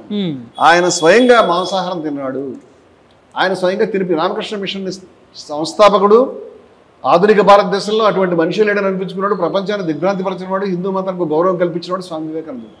అద్వైతానికి ఒక స్థాయి తీసుకొచ్చినవాడు, అద్వైతాన్ని జనబాహుళ్యం దగ్గర తీసుకెళ్ళినాడు స్వామి వివేకానందుడు. భారతదేశానికి గుర్తు చేసినవాడు స్వామి వివేకానందుడు. అటువంటి స్వామి వివేకానందుడు మాంసాహారం అనే దాని మీద ఎటువంటి మొహమాటం పెట్టుకోవద్దనే ఉద్దేశంతో ఆయన ఇది కేవలం అనవసరమైన ప్రచారం జరుగుతోంది అని రామకృష్ణ మిషన్లో తన సాటి సన్యాసులు తీసుకెళ్లి మాంసాహారం తినిపించాడు. ఇది మనం గతంలో చెప్పుకున్నాం. ఏమంటే నాకు చాలా పాపం కదా అంటే ఇదొకటి నేను చూసుకుంటానని చెప్పాడని కూడా చెప్పుకున్నాం. ఆయన విదేశాల్లో వెళ్ళినప్పుడు కూడా ఆయన మాంసాహారాన్ని శాకాహారాన్ని భుజించారని మనకి ఒక రికార్డు దొరుకుతుంది. అది పక్కన పెడదామండి. మాంసాహార శాకాహారాన్ని వేదంలో ఏముందనేది వారు ఏం చెప్తున్నారు, వారు కూడా వేదంలో ఏముందనేది చెప్పారా, వేదిక సొసైటీలో ఏముందని అది చూద్దామండి. There was a time in this very India, భారతదేశంలో ఒకప్పుడు ఒక కాలం ఉంది, వెన్ వితౌట్ ఈటింగ్ బీఫ్, పశుమాంసము తినకుండా, పశుమాంసం కాదు బీఫ్ అంటే మనకు తెలుసు కదా, గొడ్డు మాంసం తినకుండా, ఎద్దు మాంసం కానీ ఆవు మాంసం కానీ లేకపోతే కేరా బీఫ్ అంటుందని ఇంగ్లీష్లో, ఏది గేదె మాంసం కానీ దున్నపోతు మాంసం కానీ, బీఫ్ అంటే జనరల్గా ఎద్దు మాంసమే వస్తుంది లేకపోతే ఆవు మాంసం వస్తుంది, ఇది తినకుండా. There was a time in this very India, ఈ భారతదేశంలోనే అసలు గోమాంసం తినకుండా no Brahmin could remain a Brahmin, ఒక బ్రాహ్మణుడుగా ఉండగలిగేవాడు కాదు. అంటే బ్రాహ్మణుడు అవ్వాలంటే గోమాంసం తినాలి. పేజీ నెంబర్ కొంచెం చెప్తారా? Page number 174 volume number 3 Swami Vivekananda రచనలో 8-9 ఉన్నాయండి వారి వాల్యూమ్స్. ఇప్పుడు మార్చి ఉంటారు. నేను ఇప్పుడు పాత నా దగ్గర ఉన్న పుస్తకాలన్నీ కూడా ఇవాళ ప్రింట్స్ కాదు, 89-99 ఎడిషన్ ఏదండి. 89లో మొట్టమొదటి ప్రింట్ చేశారు. నేను కొనుక్కున్నదేమో 99లో ఉన్నా కొనుక్కున్నాను. వారు ఏమంటారంటే బ్రాహ్మణ అనిపించుకోవాలంటే బీఫ్ తినాలి అనేటువంటి ఒక రోజు ఒకప్పుడు భారతదేశంలో ఉండేది అంటారు వారు. You read in the Vedas how when a sannyasi a king or a great man came into a house. మీరు వేదాల్లో చదువుకున్నారు, ఒక రాజుగారు కానీ ఒక సన్యాసి కానీ ఒక గొప్పవాడు కానీ ఒక ఇంటికి వచ్చినప్పుడు the best bullock was killed. అక్కడ ఉన్నటువంటి మంచి ఆవుని లేకపోతే మంచి ఎద్దుని బులక్ అన్నాడు, మంచి ఎద్దుని నరికేవారు. ఎందుకు? వారికి భోజనం పెట్టడానికి, సన్యాసికి కానీ రాజుగారికి కానీ మర్యాద చేయడానికి పెట్టేవారు అని చెప్పారండి.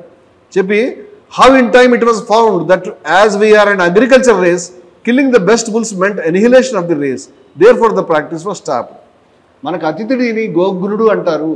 ఎందుకంటే గోవును చంపినవాడు. గోవుని ఆయన చంపడు. గోవు ఆయన వస్తే మనం గోవుని చంపుతాం ఆయన భోజనం పెట్టడానికి. ఆ రోజుల్లో ఉన్న ప్రాక్టీస్ అది.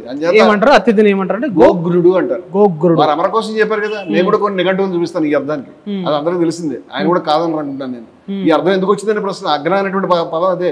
శత్రుఘ్నుడు అంటే శత్రువులు చంపేవాడు, గోగురుడు అంటే గోవుని చంపేవాడు. ఇప్పుడు గోగురుడు అని అతిథిని ఎందుకు అంటే అతిథి వచ్చినప్పుడు మీరు గోవును వండి పెడుతున్నారు కాబట్టి. వివేకానందులు చెప్తున్నారు ఈ ప్రాక్టీస్ ఉండేది, కానీ తర్వాత వరుసగా మనం ఆవులను చంపేసుకుంటే పశు సంపద నశించిపోతుంది కాబట్టి తప్పు, ఇది మానుకుందాం అనే ఒక దశలో నిర్ణయానికి వచ్చి మానుకున్నారు. వివేకానందులు కరెక్ట్ చెప్పారని నా ఉద్దేశం. అలాగే వారే చెప్తున్నారంటే పేజ్ నెంబర్ 536 536 పేజ్ అండి ఇది. వారు ఏమని చెప్తున్నారంటే what one dies never comes back to life. చనిపోయింది ఎప్పుడు వెనక్కి రాదంటే ఆ పాతాచారాలు. And those ceremonials of Hinduism అంటే ఆ హిందూ మతం యొక్క ఆ యొక్క తంతులు ఆచారాలు అంటే బహుశా వేద తంతులు never came back to life. అవి ఇప్పటికీ వెనక్కి తిరిగి రావు. అంటే ఇప్పుడు మనం గోవుల్ని పశువుల్ని చంపే యజ్ఞాలు ఇప్పుడు చేయడం లేదు. You will be astonished if I tell you that according to the old ceremonials he is not a good Hindu who does not eat beef. పాత సంప్రదాయాల ప్రకారం, పాత క్రతువుల తంతుల ప్రకారం ఒకప్పుడు ఒకడు హిందూ అనిపించుకోవాలంటే వాడు ఖచ్చితంగా బీఫ్ తినాలి. ఎద్దు మాంసము లేకపోతే ఆవు మాంసము ఏదైనా అది తింటేనే హిందూ అనిపించుకునేవాడు. ఇందాక బ్రాహ్మణ అన్నాడు. ఏ పేజ్ అంటే page number 536. On certain occasions he must sacrifice a bull and eat it. కొన్ని సందర్భాల్లో ఒక ఎద్దు నరకాలి, వంట చేసుకోవాలి, ఆయన కూడా తినాలి. That it is disgusting now. అది చాలా ఇబ్బందికరంగా ఎబ్బెట్టుగా అసహ్యంగా ఉన్నటువంటి విషయం. However they may differ from each other in India in that they are all one, they never eat beef. ఇప్పుడు దాన్ని తినడం అనేది బ్రాహ్మణులు మానేశారు. ఈ హిందువుల్లో కూడా అది వద్దనే వ్యతిరేకత కొంతవరకు వచ్చిందంటే కింద సెక్షన్స్లో రాలేదు. ఇది వివేకానందులు చెప్తున్నారు. అంటే స్వామి వివేకానందులు వారిని కూడా ఘనపాటి వారు మీ ముఖం అంటారు బహుశా. అంచేత వారేమీ చదువుకోకుండా మాట్లాడలేదు. వారి వేదాల మీద ఉపనిషత్తుల మీద వారికి చాలా ప్రవేశం ఉన్నది. సర్వమత మహాసభలోనే దాని భాష్యాలు చెప్పిన మహానుభావుడు ఆయన. చెప్పారు వారు ఉపనిషత్తు వేదంలో భాగమే. అలాగే వడ్లమూడి గోపాలకృష్ణయ్య గారు, నేను ఇందాక కొన్ని విషయాలు చెప్పాలండి. ఏదైతే నేను అంటే వారు బహుశా రాబోయేటువంటి ఎపిసోడ్స్లో ఘనపాటి గారు చెప్పదలుచుకున్న విషయం ఆల్రెడీ వెంకట్ చాగంటి గారు చెప్పిన విషయం ఒకటి ఉంది. చదివినిపించాను. వెంకట్ చాగంటి మాట్లాడిన దాంట్లో ఈ సబ్జెక్ట్ కంటిన్యూషన్ కాదు అనుకుంటే కంటిన్యూషన్ కదా. వెంకట్ చాగంటిని కోట్ చేస్తారా ఇప్పుడు? ఎగ్జాక్ట్లీ కోట్ చేస్తారంటే ఆయన అన్న మాట ఒకటి చెప్తాను, చెప్పండి. ఆయన అన్నది ఏంటంటే మీకు ఆ శ్లోకం చదవడం రావట్లేదు, మీరేం వేదం చదివారు అనేది ఆయన చెప్పిన ఒక కామెంట్. అవునండి, వారు మాట అన్నారండి. వారన్న మాట కూడా నేను చెప్తానండి. శ్రవణమేకం ఉదకం గాభవాజతి మాంసమేక. ఆ శ్లోకాన్ని మనం చదువుకున్నప్పుడు ఆయన ఏమన్నారంటే ఇక్కడ పితరా అని నేను చదివాను, పితరవు అని చదవాలి అని. వెంకట చాగంటి గారు తెలుసుకోవాల్సిన విషయం ఏంటంటే పాఠాంతరాలు అని ఉంటాయి. అంటే ఒక పాఠం ఒక చోట, ఇంకో పాఠం ఇంకో చోట. అంటే ఎగ్జాక్ట్ గా అదే అందరి దగ్గర ఉన్న వెర్షన్స్ లో ఉండదు. ఇది తిరుపతి దేవస్థానం వాళ్ళు ప్రింట్ చేసినటువంటి వేదంలో, అది మొత్తం వేదం ఇది కాదండి. ఇది కేవలం ఒక 2 మండలాలకు మాత్రమే తెచ్చాను. 2 మండలాలు అని చెప్పారు ఆ రోజు తీసుకొచ్చి చూపించాను. మీరు ఒకసారి చూడొచ్చు, నేను పీడిఎఫ్ కూడా పెడతాను మీకు. ఇక్కడ పితరా అని ఉన్నదా? పితరా, ఓకే అండి. మీకు ఒకసారి చూపిద్దామండి, నేను కెమెరాలో చూపిస్తాను అవసరమైతే. పితరా అని ఉన్నది. ఇక్కడ ఇక్కడ మనకి ఏదైతే మార్క్ చేసిన లైన్ ఉందో అదే శ్లోకం రెండో లైన్ లో పితరా పితరా అని ఉన్నది. అయితే దానికి పాఠాంతరం కూడా ఉన్నది. పాఠాంతరం అంటే అలా కాకుండా వేరేగా చదివే విధానం అది కింద ఉందండి, పితరావు అని. ఓకే ఓకే అంచేత ఈ రెండు చదవచ్చు. కానీ తిరుపతి దేవస్థానంలో పితరాన్ని ఎంచుకున్నారు. నేను వారు ఎంచుకున్నారని నేను చదివాను. వెంకట చగటి గారికి చాలా కోపం వచ్చింది.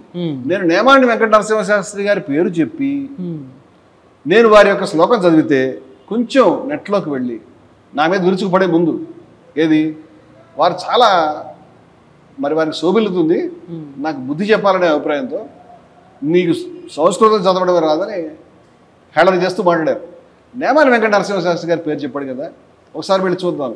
ఆ మహానుభావుడు పరంపురంలో తెలుగు టీచర్గా ఉండి వేదానికి జీవితాన్ని అంకితం చేసి వేదాన్ని అనువదించడమే కష్టమైతే వేదాన్ని పద్యరూపంలో అనువదించడం ఎంత కష్టం చూడండి. చాలా కష్టం. చందోబద్ధంగా లయబద్ధంగా చేయాలి. అది వేదం అనేది మనం మన ఇష్టం వచ్చినట్టు మార్చేది కాదు. వారు లయబద్ధంగా చేయాలనే ఉద్దేశంతో పద్యానువాదం చేశారు. మీరు ఆశ్చర్యపోతారు ఒక విషయం, వారు చనిపోయిన తర్వాత 50 సంవత్సరాల తర్వాత తిరుపతి దేవస్థానం ప్రింట్ చేసింది. 50 years, 50 ఏళ్ళు, ఒకరోజు కాదు 2 రోజులు. వారి తెలుగు ప్రింట్ చేస్తారు. ఆ రాతప్రతి రాజమండ్రిలో గౌతమి లైబ్రరీ ఏదో ఉంది, దాంట్లో ఉండిపోయింది. వారు చనిపోయింది ఇప్పుడు 30 ఇప్పుడు చనిపోయారు. ఇది వీళ్ళు ప్రింట్ చేసింది వాళ్ళు 39లో వారు ఎప్పుడు చనిపోతే వీరు దాన్ని ప్రింట్ చేసింది బహుశా 90లోనో 80లోనో. నేను కరెక్ట్ డేట్స్ రాసుకొని వచ్చానండి. ఎందుకంటే చాలామంది మన శ్రోతలకు కూడా మహానుభావుడి యొక్క జీవితాన్ని గురించి కొంత తెలుసుకుంటారు. ఆయన మీద కూడా కామెంట్ చేశారు. తిరుపతి నేమాని వెంకట శాస్త్రి గారు ఒకసారి రాసుంటే వెంకట చగటి గారు ఓపిక లేదా, ఆ రాసుంటే వారు వేసుంటే రేపు బదులు నేను చూడకూడదా? అది వాళ్ళ కాపీలు దొరుకుతున్నాయి, సాఫ్ట్ కాపీస్ అన్ని టీటీడీ వాళ్ళ దాంట్లో దొరుకుతాయి. మీరు మామూలుగా బ్రౌజ్ చేస్తే వచ్చే విషయమే. నేను ఆశ్చర్యపోతా, తిరుపతి దేవస్థానం అనేది ఈజ్ నాట్ ఎన్ ఇన్స్టిట్యూషన్. అదేమి అంత పనికిరాని సంస్థ. అది వేదాలను ప్రింట్ చేస్తే అది మీ దగ్గర కాపీ ఉంచుకోవాల్సిన అవసరం లేదు, దాన్ని చదవాల్సిన అవసరం లేదు. But still you speak about Vedas. దాని గురించి ఉపన్యాసం చెప్తారు మీరు. వీళ్ళ జీవితాలు కాదా? నేనేమన్నానంటే వారు 1932లో చనిపోయారండి. 1981లో పివిఆర్ ప్రసాద్ గారి పేరు వినుంటారు మీరు. నహంకర్త హరికర్త అని ఒక గ్రంథం రాసుకున్నాడు ఆయన తన జీవితాన్ని, తన అనుభవాన్ని. ఆయన ఈవోగా ఉండగా ఎంత 32 నుంచి 81 అంటే సుమారుగా ఆఫ్టర్ 50 years దాన్ని వారు 50 ఏళ్ళు. అవును, ఈ 50 ఏళ్ళు కూడా ఏం చేశారంటే ఈ రాత ప్రతిఫలన లైబ్రరీలో అక్కడికి వెళ్ళి తెలుసుకుని ఆ రాత ప్రతి తెచ్చుకుని ఇలా మనం ప్రింట్ చేయలేము. దాంట్లో కొన్ని లుప్త భాగాలు ఉన్నాయి. దీన్ని పూడ్చడానికి మహానుభావుడు కావాలని వడ్లమూడి మహాధ్యక్ష కళాప్రపూర్ణ వాంగ్మయ మహాధ్యక్ష వడ్లమూడి గోపాలకృష్ణ గారి చేత దీన్ని సంకలనం చేయించి దానికి వేరే భాగాల్ని దాన్ని పూర్తి చేయించి చేశారండి. మీకు ఇక్కడ నేను వారి యొక్క ఫోటో చూపిద్దామని అనుకుంటాను. ఎందుకంటే 50 సంవత్సరాల తర్వాత ఒక కవిత ప్రింట్ అయిందంటే అది ఎంత గొప్ప విషయం అండి. అది కావ్యతీర్థ నేమాని వెంకట నరసింహ శాస్త్రి గారు త్యాగపూరితమైన జీవితం వారిది. వారు చాలా గొప్పగా దీన్ని అనువాదం అనేది చేశారు, చాలా బాగా చేశారండి. వడ్లమూడి గోపాలకృష్ణ గారు ఇంకో మాట చెప్తారండి, వేదం అనగానే ఒక అభిప్రాయాలు ఉండవు. గణపాటి వారి విషయం తెలుసుకోవాలి. చాగంటి వారికి తెలుసో లేదో నాకు తెలియదండి. చాగంటి వారి దృష్టిలో మనుస్మృతి చాలా గొప్పదని నేను వారి సైట్లోకి వెళ్ళి యూట్యూబ్ ఛానల్లో చూశాను. మనుస్మృతిని గౌరవించే వాళ్ళు దాంట్లో నియమాలు యథాతథంగా గొప్ప అని చెప్పే వాళ్ళ గురించి మనం ఆడుకోవాల్సిన అవసరం లేదు నాకు తెలిసి. నాకేమంత గౌరవం కలగలేదు, నేను వారిని ఏం అనడం లేదు. కానీ నేనేమంటున్నానంటే ఘనాపాటి వారు కానీ చాగంటి వారు కానీ వేదం మీద కాదు, హిందూ మతంలో ఏ ఒక్క విషయం మీద ఒకే అభిప్రాయం లేదనే విషయం వాళ్ళు అర్థం చేసుకోవాలి. మొట్టమొదట ఎందుకు చెప్తున్నానంటే నేమాని వెంకట నరసింహ శాస్త్రి గారు చేసినటువంటి ఏదైతే అనువాదం నేను మొన్న చదివినిపించానో, ఏమని చదివినిపించానండి, ఒక్కడు గోవు నుండి కడు నొప్పుగా వచ్చాడు రక్తమంతయును దక్కక కుమ్మరించు,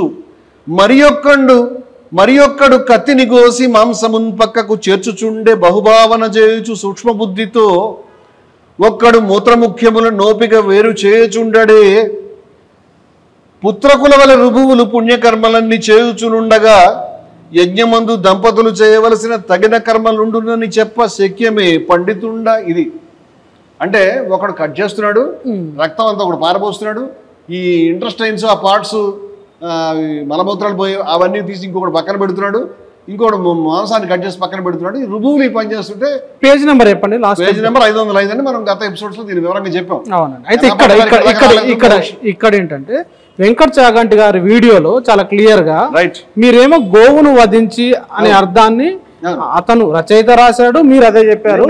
వాస్తవంగా ఆయన చెప్పిన అంశం ఏంటంటే మేఘాన్ని మదించి, నేను వెంకట్ చాగంటి గారి దగ్గరికి వస్తున్నాను, మేఘాన్ని మదించి వర్షాన్ని కురిసే విధానాన్ని వర్ణించింది. లేదండి, నేను ఒక మాట చెప్తున్నాను. వెంకట చాగంటి గారి స్కూల్ని అలా ఉంచుకుందాం. నేను ఒక మాట చెప్తున్నాను. నేమాని వెంకట నరసింహ శాస్త్రి గారు ఏదైతే రాశారో దాన్ని పరిష్కరించేటువంటి వడ్లమూడి గోపాలకృష్ణయ్య గారు డిఫర్ అయ్యారు అని చెప్తున్నాను. వారు డిఫర్ అయ్యి ఇది కాదు దీని అర్థము అని వేరే అర్థం ఆయన కూడా రాసుకున్నాడు. ఎగ్జాక్ట్ గా వెంకట చాగంటి చెప్పింది కాదు మళ్ళీ ఆయన వేరే రాసుకున్నాడు. ఇంకొక ఆశ్చర్యకరమైన విషయం చెప్తానండి. ఇది మొట్టమొదటి ప్రథమ మండలంలో ఉన్నాం మనం. అంటే కొంచెం క్యూరియాసిటీ కోసం, ఎందుకంటే మీరు ఒకటి చదివారు, అంటే ఆ రాసింది ఏముందో ఇంకా చాలా చెప్తాను, ఇంకా చెప్తాను. అదేం రాసిందో చెప్పారు.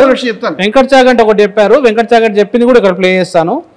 ఆయన రచయిత ఏదైతే అనువాదం చేసిన తర్వాత రాసిన తర్వాత ఏం చేస్తారు అది కూడా కొంచెం చెప్తారా? ఏది అనువాదకుడు లెంగ్తీ అవుతుంది చెప్తాను వినండి. నేను ఇది కాకుండా వేరే ఇంట్రెస్టింగ్ పాయింట్ చెప్తాను. ఏమిటంటే చదవచ్చు తప్పలేదు, అది అవైలబుల్ కూడా అందరికి. ప్రథమ మండలము, రెండవ మండలము, 10 మండలాలు ఉన్నాయి ఋగ్వేదంలో. వీరు మొట్టమొదటి ఏంటంటే చిన్న చిన్న ఫుడ్ నోట్స్ వారి అభిప్రాయం రాసేవారు. చిట్ట చివరి మండలానికి వచ్చేసరికి వడ్లమూడి గోపాలకృష్ణ గారి అభిప్రాయం మారిపోయి నేమాని వెంకట శాస్త్రి గారు రాసినటువంటి అనువాదం ఒకటి, సూక్తానికి, సూక్తం అంటే ఒక 20, 30, 40, 50 సూక్తాన్ని బట్టి కొన్ని రుక్కులు ఉంటాయి. ఈ రుక్కులకు వీరు కొన్ని పద్యాలు రాస్తే అర్ధాంతరము 1 అని వడ్లమూడి గోపాలకృష్ణ గారు వేరే అర్థాలు రాసేవాడు వీటన్నిటికి కూడా. అయితే ఇంకా ఆశ్చర్యం చెప్తాను నేను. ఇప్పుడు మనకి ఏమర్థమైంది? నేమాని వెంకట నరసింహ శాస్త్రి గారిది ఒకటి, వడ్లమూడి గోపాలకృష్ణ గారు సంపాదకులుగా వచ్చిన వారిది కూడా ఇంకొకటి, 2 అభిప్రాయాలు ఉన్నాయని తెలిసింది కదా. ఆశ్చర్యం ఏంటంటే వడ్లమూడి గోపాలకృష్ణ గారే అర్ధాంతరం 2 అని ఇంకోటి రాశారు సపరేట్ గా. ఆయనే అర్ధాంతరం 1 వారిదే, అర్ధాంతరం 2 వారిది. అంటే నేమాని వారి ఒక అభిప్రాయము, వడ్లమూడి వారి 2 అభిప్రాయాలు. మీకు అర్థమైందా నేను చెప్పింది? అర్థమైంది. ఇప్పుడే తీసి నేను అట్లాంటి ఉన్నాయని చూపిస్తాను మీకు. అంటే దాంట్లోనే అర్ధాంతరం 1, అర్ధాంతరం 2 వారు రాయటం అనేది చిట్ట చివరి మండలాలండి.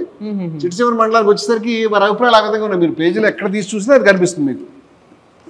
దీంట్లోకి వస్తే అర్ధాంతరం 1. ఆ పుస్తకం పేరేంటంటే ఇది కూడా సంహిత 5వ పార్ట్. అంటే 10వ మండలం నుంచి కొన్ని సూక్తాలు వచ్చినాయి దాంట్లో. పార్ట్లు వదిలేసేయండి, ఇది ఇంపార్టెంట్. 10వ మండలం 62వ సూక్తం నుంచి చిట్ట చివరి సూక్తం. అంటే ఇవి వాళ్ళ కన్వీనియన్స్ బట్టి వాళ్ళు చేసుకుంటూ వచ్చారు. ఇది నేమాని వారి యొక్క పద్యానువాదం ఒక సూక్తానికి. ఇది సంస్కృత మూలం చెప్పి మళ్ళీ పద్యానువాదం సంస్కృత మూలం నేమాని వారు చెప్తున్నారు. ఇది సంస్కృత మూలం అండి ఇక్కడ చెప్తున్నారు. ఇప్పుడు నేమాని వెంకట నరసింహ శాస్త్రి గారి పద్యానువాదం మనకి ఇక్కడ కనిపిస్తుంది.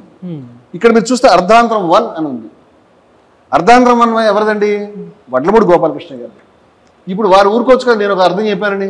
వడ్లమూడి వారికి ఒక అభిప్రాయం పెట్టుకోవడం ఇష్టం లేదు, అంచేత వారే అర్ధాంతరం 2 రాశారు. అంటే ఒకటే దానికి 2 అర్థాలు రాశారనా?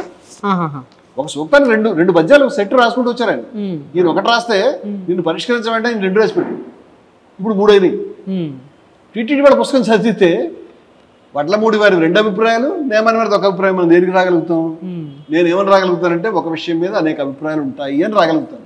అంతేకాని నీ మోహం, గాడిది గుడ్డు, నువ్వు అడుగు చెప్పడానికి ఈ భాష కాదని తెలుసుకోవాలి ఫస్ట్. ఎందుకంటే అభిప్రాయాలు ఉంటాయి. ఇప్పుడు వడ్లమూడి గోపాలకృష్ణయ్య గారు ఈ విషయంలో విభేదించారని నేను చెప్తున్నాను కదా. చెప్పినప్పటికీ వడ్లమూడి గోపాలకృష్ణయ్య గారు రాసినటువంటి ముందు మాట ఒకటి ఉందండి. వారు కూడా ముందు మాటలు రాశారు. వారు రాసిన ముందు మాటలో వారు ఏమన్నారో నేను మీకు చెప్దామని అనుకుంటున్నాను. ఏది మన బేసిక్ ఫస్ట్ వీరు వడ్లమూడి గోపాలకృష్ణయ్య గారు అండి. వీరు కూడా చాలా పేరు ప్రఖ్యాతులు ఉన్నటువంటి వారు వడ్లమూడి గోపాలకృష్ణయ్య గారు. వారు ఏమంటారు చూడండి. ముందు మాట పేజ్ నెంబర్ కూడా కొద్దిగా చెప్పరా? చెప్తానండి. 26వ పేజ్ అండి. ఏమిటంటే మొట్టమొదటి 2 మండలాలకు సంబంధించిన పార్ట్ 1లోనే బహుశా ఇది. వారు చెప్తున్నారండి, వివిధ యజ్ఞాలు వైదిక కర్మ పరాలని భావించినా ప్రాణిహింసామయంగా యజ్ఞాలు చేయడం కూడా వేద ప్రోక్తమైన ధర్మంగా పేర్కొనడం జరిగింది. వారు చెప్పిన అర్థాన్ని విభేదించి వేరే రాసుకున్నారు, కానీ యజ్ఞంలో హింస ఉన్నది, అటువంటి అర్థాలు చెప్పారు అని చెప్తున్నారు. ఈ రూపంగా ఆర్యజాతి అభివర్ణన, సంస్కృతి, వైభవ సంకీర్తనం వేద వాంగ్మయంలో అనేక సందర్భాలలో వివిధ రుక్కులలో ప్రతిబింబితమైనదని పేర్కొంటూ చివరికి వీళ్ళు ఈ రకమైన చేశారు అని చెప్పారు. ఏది బ్రాహ్మణ గ్రంథాలలో, అంటే వేదాలంటే వేదం యొక్క మంత్ర సంహిత, బ్రాహ్మణాలు, అరణ్యకాలు, ఉపనిషత్తులు, ఈ 4ంటి కలిపి వేదం అంటారు. ఋగ్వేదంలో ఋగ్వేదం మంత్ర సంహిత, ఇప్పుడు మనం సంహిత మాట్లాడుతున్నాం, బ్రాహ్మణాలు వేరే ఉంటాయి, అరణ్యకాలు వేరే ఉంటాయి, ఉపనిషత్తులు వేరే ఉంటాయి. యజుర్వేదానికి సంహిత వేరే ఉంటుంది, బ్రాహ్మణాలు వేరే ఉంటాయి. ఇలా ప్రతిదానికి కూడా లింక్డ్ పార్ట్స్ ఉంటాయి. ఈయన చెప్తున్నారు బ్రాహ్మణాలలో హింస ఉంది అని స్వయంగా వడ్లమూడి గోపాలకృష్ణ గారి నియమానితో తగాదాపడి వేరే అర్థం రాసిన ఆయన వీరు చెప్తున్నారండి, బ్రాహ్మణ గ్రంథాలలో ప్రాణిహింసతో కూడిన వివిధ యజ్ఞాల విశేషాల ప్రసక్తి ఉన్నదంటే వేద విజ్ఞానం అనబడే ఆర్ష విజ్ఞానం కనుమరుగైపోయిన తర్వాత అపార్థాలకు ఉన్నాయి. ఆర్ష విజ్ఞానాన్ని ఆక్రమించిన ఆర్య విజ్ఞానం పరివ్యాప్తి చెందిన తర్వాతనే అవి అవతరించాయి. ఆయన 2 పేర్లు పెట్టాడు, ఆర్య విజ్ఞానం, ఆర్ష విజ్ఞానం. అంటే వేదాల కాలంలో బ్రాహ్మణాలు వచ్చేటప్పటికే హింస వచ్చింది అని వారొక అభిప్రాయం చెప్పారు. ఇది అభిప్రాయమే. నేనేమని చెప్తున్నానంటే నా పాయింట్, బ్రాహ్మణాల కాలంలోనైనా అది వేదమే, హింస ఉన్నది అని వారు చెప్తున్నారు, పశుహింస ఉన్నది అని చెప్తున్నారు. వారు వడ్లమూడి గోపాలకృష్ణ గారు నియమాన్ని వారితో విభేదించిన వారు. మనం ఇంకొంచెం ముందుకు వెళ్దామండి, ఇంకొన్ని అభిప్రాయాలు మనం తెలుసుకుందాం. ఇవన్నీ చాలా ముఖ్యమైనవి. మున్షి గారిలో ఒక ఆయన ఉన్నారండి. మనం ఏదైనా పుస్తకం తీసామనుకోండి, పేరు చెప్పండి మళ్ళీ ఒకసారి. కే మున్షి గారు, కేఎం మున్షి గారు. కే మున్షి గారు, ఓకే అండి. వారు సుప్రసిద్ధులు, లబ్ధ ప్రతిష్ఠులు, వారు భారతీయ విద్యాభవన్ స్థాపించిన వారు. కే మున్షి గారి గురించి మనం చెప్పుకోవాల్సింది ఏంటంటే, మనం ఏదైనా పుస్తకం తీసుకెళ్ళాం, మీరు కమ్యూనిస్టులు, మీరు లేకపోతే సెక్యులరిస్టులు, ఇంకా తిట్లను తిడతారు కదా, అంచేత ఆ గ్రంథాలని కూడా తప్పుగా రాశారని అంటారు కదా. నాకు ఒక విషయం అర్థం కాదండి. నేను కమ్యూనిస్టు కాదని చాలాసార్లు మీ ఎపిసోడ్స్లో చెప్పారు. చాలా సందర్భాల్లో ఒక మనిషి, నేను హిందూని, హిందూ స్వరూపులు ఈక్వాలిటీ సంస్థలు స్థాపించుకుంటాను, నాకు వేదం అంటే గౌరవం ఉంది, ఉపనిషత్తు అంటే ఆరాధన ఉన్నది, ఆ మంత్రాలు నేను రోజు చదువుకుంటాను, చెప్తాను, నా ప్రసంగాల్లో వస్తుంది. నేను జీఆర్ స్వామి గారి దగ్గర వారి అర్చకుల శిక్షణలో మాట్లాడిన అవే ప్రసంగాలు చేస్తున్నాను. లేకపోతే వేరే సందర్భంలో అక్కడ ఒక పెద్ద సభ పెట్టి దానికి అధ్యక్ష ప్రసంగం చేశాను నేను. అక్కడ మేము సంకీర్తన మండలి అనేది ఒకటి జీఆర్ గారి సంకల్పం ద్వారా స్థాపించడం అనేది జరిగింది. ఇట్లా అనేక కార్యక్రమం ఎప్పుడు మాట్లాడడం నేను, మీరు ప్రసంగాలు మీరు చూడొచ్చు మా ఛానల్లో. నేను ఉపనిషత్తుల పట్ల నాకు గౌరవం ఉన్న వ్యక్తిని. ఒక మనిషి ఉపనిషత్తుల పట్ల గౌరవం ఉంది, వేదాల పట్ల గౌరవం ఉందంటే నువ్వు కమ్యూనిస్ట్ అని, కమ్యూనిస్ట్ పార్టీ యొక్క రిక్రూట్మెంట్ డిపార్ట్మెంట్ ఏమైనా వీళ్ళు తీసుకున్నారని నాకు డౌట్ వస్తుంది. కమ్యూనిస్టులు చేరుద్దామని అనుకుంటారా మీరు? లేకపోతే ముస్లింవి, క్రిస్టియన్స్ని జనాలను పెంచాలి, సుందర్ని క్రిస్టియన్గా చేర్పించాలి, రమణమూర్తిని క్రిస్టియన్గా చేర్పించాలి, కనిపించిన వాళ్ళందరినీ క్రిస్టియన్ ఫండ్స్ వస్తున్నాయేమో నాకు అనుమానంగా ఉంది. చేస్తున్నారంటే మన ముస్లింలు క్రిస్టియన్ అంటారంటే వీళ్ళు. మనం చెప్పుకోవాలి, మనం కదా ఆ విషయం చెప్పుకోవాల్సింది, మనం చెప్పుకోవాలి కదా. నేనేమిటో నేను చెప్పుకున్నా, మీరేటో మీరు చెప్పుకుంటారు. ఇప్పుడు కే మున్షి గారి పేరు ఎందుకు చెప్తున్నాను? భారతదేశంలో ఈ సెక్యులర్గా ఆలోచించేవాళ్ళు కాకుండా ఎర్లియర్గా నెహ్రూ గారి టైంలో హిందూ మహాసభ అనేటువంటి దాంట్లో కూడా కే మున్షి గారు గాంధీ గారి యొక్క అనుచరుడు. వారు హిందూ మహాసభలో కూడా తర్వాత జాయిన్ అయ్యారు. వారు కొంచెం ఇప్పుడు మనం రైట్ వింగ్ అనేటువంటి చెప్పే దాంట్లో, అంటే ఇప్పుడున్నంత ఉన్మాదం వారికి ఎప్పుడు లేదు అండి. భారతీయ విద్యాభవన్ సంస్థాపకులు వారు మొత్తం చరిత్రని పెద్ద పెద్ద సంపుటాలుగా రాయించారు. మొత్తం చరిత్ర అంతా చాలా గౌరవమైంది. నేను చదువుకుంటాను వాడరంటే. అంటే ఇప్పుడున్న అబద్ధాల మీద ఆధారపడి చరిత్ర చదివాను. వారి యొక్క సంపుటాలు నేను చదివాను. ఆర్సి మజుందార్ అని గొప్ప సంపాదకుడు. ఇప్పుడు వీళ్ళు లెఫ్ట్ అని లేకపోతే సెక్యులర్ అని ముద్ర వేయనటువంటి వాళ్ళ పేర్లు చెప్తున్నాను నేను. లెఫ్ట్ అని సెక్యులర్ అని ముద్ర వేయనటువంటి వాళ్ళు రాసినటువంటి ఒక పెద్ద సిరీస్ ఆఫ్ హిస్టరీ బుక్స్ ఏవైతే ఉన్నాయో దాంట్లో నుంచి ఒక బుక్ నేను తీసి చూపిస్తానండి మీకు. The Vedic age. దీన్ని వేయించిన వారు భారతీయ విద్యాభవన సంస్థాపకులైనటువంటి మున్షి గారు సుప్రసిద్ధుడు. ఆయన భారతీయ సంస్కృతి పట్ల ఎంతో అపారమైన గౌరవం కలిగిన వ్యక్తి. అబద్ధాలు చెప్పేవాడు కాదు వీళ్ళలాగా. తర్వాత దానికి ఎడిటర్ ఎవరంటే మజుందార్ గారు. వారు గొప్ప చరిత్రకారులు, వాళ్ళు చాలా రాయగలుగుతారు. దీంట్లో ప్రతి చిన్న భాగాన్ని కూడా వేరే వేరే రాశారు. ఇది పార్ట్ 1 అండి. ఇలాంటి 13-14 పుస్తకాలు భారతదేశంలో డిఫరెంట్ పీరియడ్స్, వేదిక ఏజ్ నుంచి మొదలుపెట్టి స్వాతంత్ర పోరాటం దాకా మొత్తం చరిత్ర అంతా వాళ్ళు రాశారు. ఇంతంతలా పుస్తకాలు ఉంటాయి, చాలా బాగుంటాయి. మనకి చదువుకునే వాళ్ళు చదువుకోవచ్చు. దాంట్లో వేదిక ఏజ్కి సంబంధించి వారు ఏం చెప్పారు, వేదాల్లో హింస ఉందని చెప్పారా లేదా, ఇది నాకు ఇంట్రెస్ట్ పాయింట్. ఇది రాసినటువంటి వ్యక్తి ఎవరంటే ఆప్టే అనేటువంటి వ్యక్తి రాశారు. అంటే ఈ భాగాన్ని రాసినటువంటి, ఒక్కొక్క భాగాన్ని ఒకళ్ళు రాస్తారు కదండి. దాంట్లో ఆప్టేనా చెప్తాను, మొత్తం పేరు చెప్తాను. దీన్ని రాసినటువంటి వారు ఎవరంటే విఎం ఆప్టే. విఎం ఆప్టే గారు దీంట్లో రిలిజియన్ అండ్ ఫిలాసఫీ అనేటువంటి అధ్యాయంలో మనం కొన్ని భాగాలు, అంటే వేదిక పీరియడ్లో ఏ రకమైనటువంటి వాతావరణం ఉంది, ఏ రకమైన క్రతువులు నడిచినాయి అనేది చెప్తారండి. దాంట్లో వారు చెప్తున్నారు an extensive sacrifice. Page number 380-381 అండి. వాటిలో వస్తున్నాయి ఈ విషయాలు.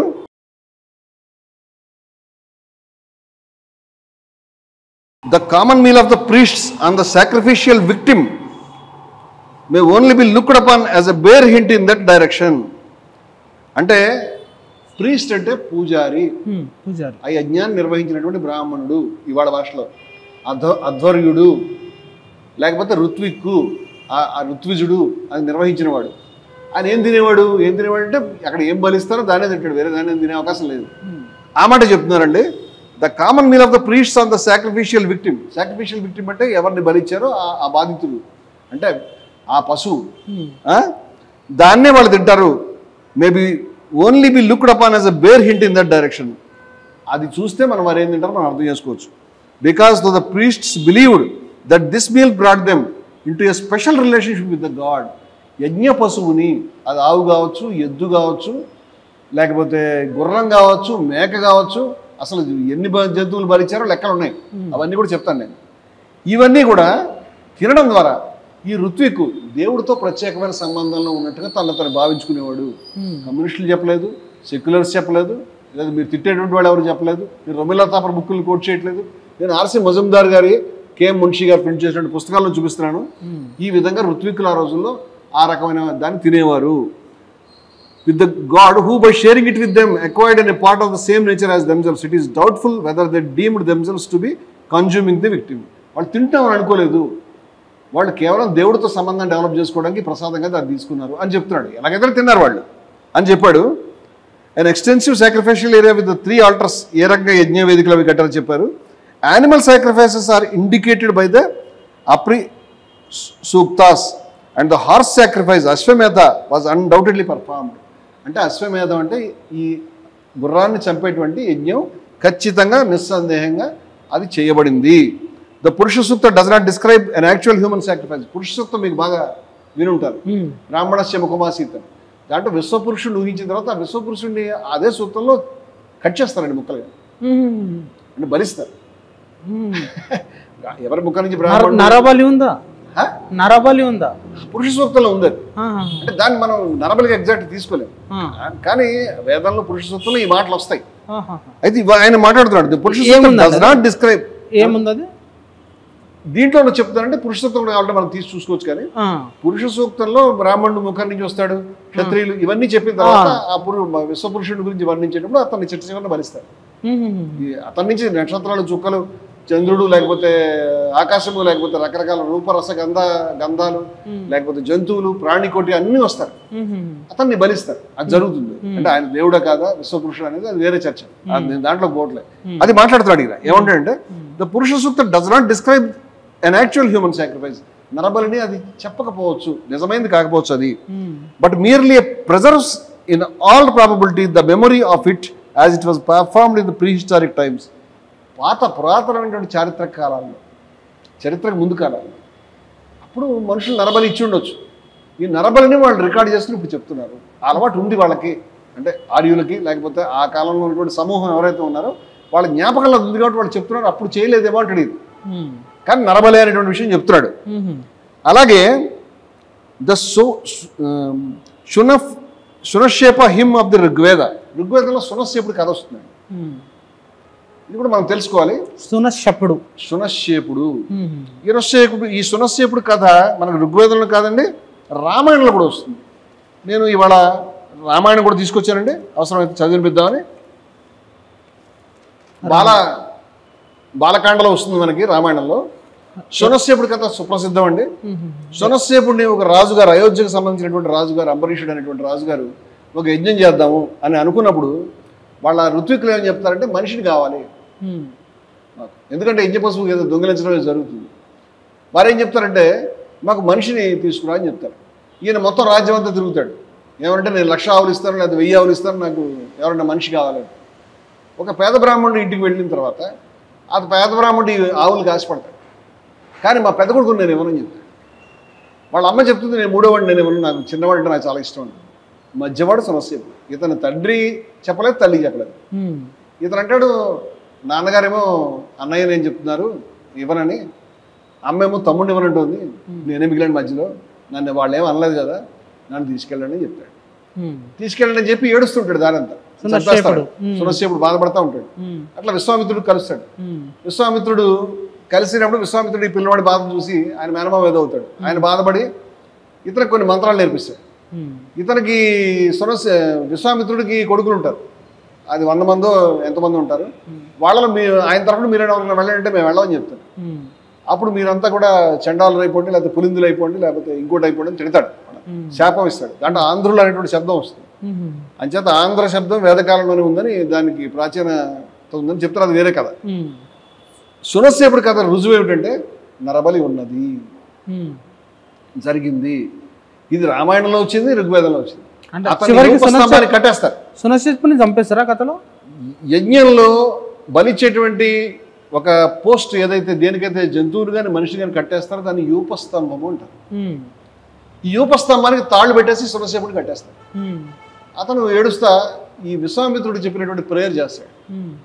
ఒకసారి వరుణుడికి చేసాడని ఒక వెర్షన్లో, ఒక చోట చాలా చోట్ల వస్తుంది కదా, ఇంద్రుడికి చేసాడని. చిట్ట చివరికి వాటి వల్ల అతను బయటపడతాడు. సునస్సేపుడు ఒక ఋషిగా ఉండి ఋగ్వేదంలో వరుణుడి మీద చెప్పినటువంటి మంత్రాలు మనకి ఋగ్వేదంలో కనిపిస్తాయి. నేను ఇదంతా ఎందుకు చెప్తున్నానంటే సునస్సేపుడి యొక్క కథ ఆ కాలంలో సమాజంలో యజ్ఞాల్లో మనిషిని బలిచ్చినటువంటి ఉదాహరణ ఒకటి కనిపిస్తూ ఉన్నది అని. మనం గోవధ నుంచి మనిషి వద్ద దగ్గర వెళ్ళాం. ఆ పాయింట్ చెప్తాను. గోవధ ఇంకా వారి అగ్రహాన్ని చెప్పారు, ఇంకొన్ని విషయాలు చెప్పాలి కదా మనం. నేనేమంటున్నానంటే ఇది నిజమా?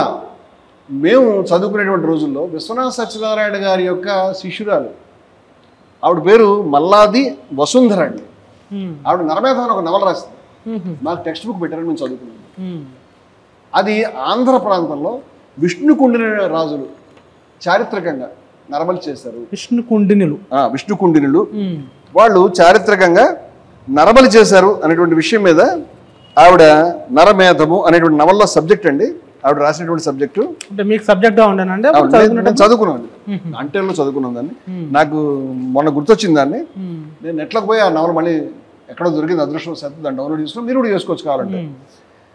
ఆంధ్ర రాజులు అయినటువంటి విష్ణుకుండినుల్లో మాధవవరం అనేటువంటి రాజు నరమేధం చేశాడు అనేది ఆవిడ చారిత్రాత్మక నవల యొక్క ఇతివృత్తం.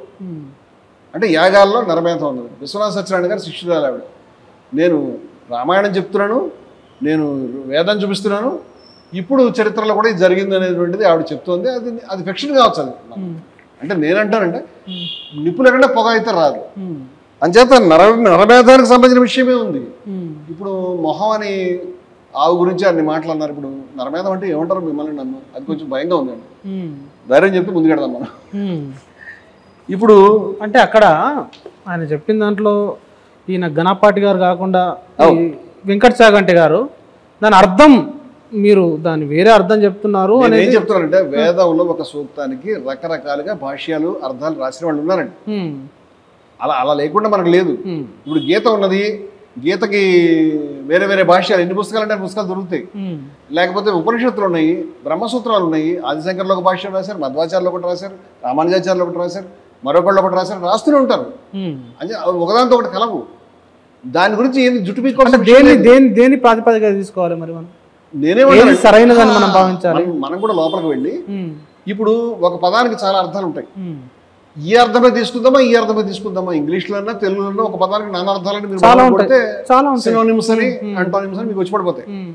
వాటిల్లో ఆ వచ్చినప్పుడల్లా సరే మబ్బను లేకపోతే కత్తి వచ్చినప్పుడల్లా మరొకటి తీసుకుందామా అంటే సీన్ ఏమని చెప్తుంది మనం కొంచెం చదువుతాం. ఇప్పుడు వేదాలు సూక్తాలు చదివిన తర్వాత మనం నిర్ణయానికి వద్దాం దాని మీద.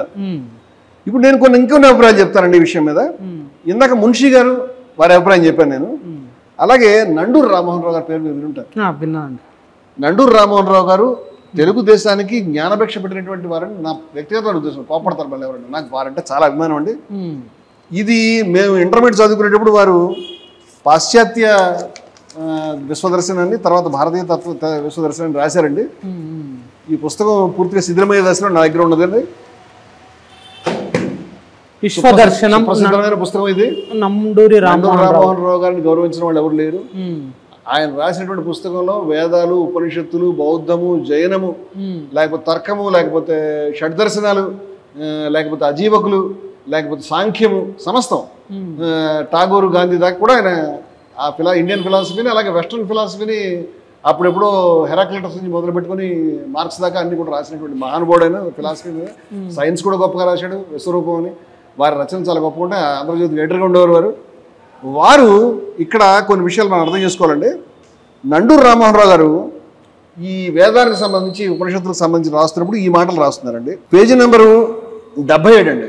ఇది 1990 ప్రింట్ అండి. విశ్వ దర్శనంలో పేజీ నంబర్ 77. 77. ఓకే. 1990 ప్రింట్ అండి. 90 అంటే 35 సంవత్సరాల క్రితం. ఇప్పుడు ఋగ్వేద కాలపు ఆర్యులు ప్రధానంగా శాకాహారులైన వర్ణ విభేదం లేకుండా మాంసాహారులు కూడా. మళ్ళీ రిపీట్ చేయరా పదాన్ని. ఋగ్వేద కాలపు ఆర్యులు ప్రధానంగా శాకాహారులే అయినా వర్ణ విభేదం లేకుండా మాంసాహారులు. వర్ణ విభేదం లేకుండా బ్రాహ్మణులు సైతం అని అర్థం. బ్రాహ్మణులు సైతం మాంసాహారులే, మాంసాహారులు కూడా. గోమాంసం, మాంసాహారం అంటే ఏ మాంసం అనుకుంటారు? చికెను ఫిష్ కాదు. గోమాంసము అశ్వమాంసంతో సహా రకరకాల మాంసాహారాలను భుజించేవారు. కవిత్వం రాయట్లేదండి, చారిత్రక ఆధారాలు చూసి టెక్స్టులు చదివి రాస్తున్నటువంటి విషయాలు ఇవన్నీ. మీరు దీంట్లో చాలా గొప్ప సూక్తాలని గొప్ప విషయాలు రాసినటువంటి వ్యక్తి ఆయన. గోవును అతి పవిత్రమైన జంతువుగా భావించేవారు. కానీ అదే సమయంలో గోమాంస భక్షణాచారం ఉండేది, గోవు మాంసాన్ని తినే ఆచారం ఉండేది ఆర్యుల్లో.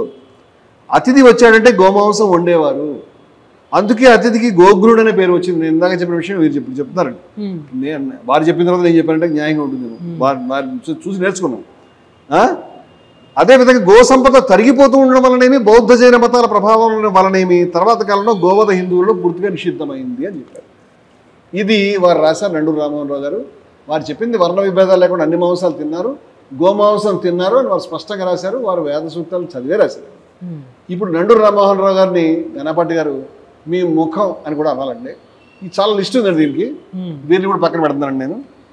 అదేవిధంగా మరికొన్ని విషయాలు చెప్తానండి.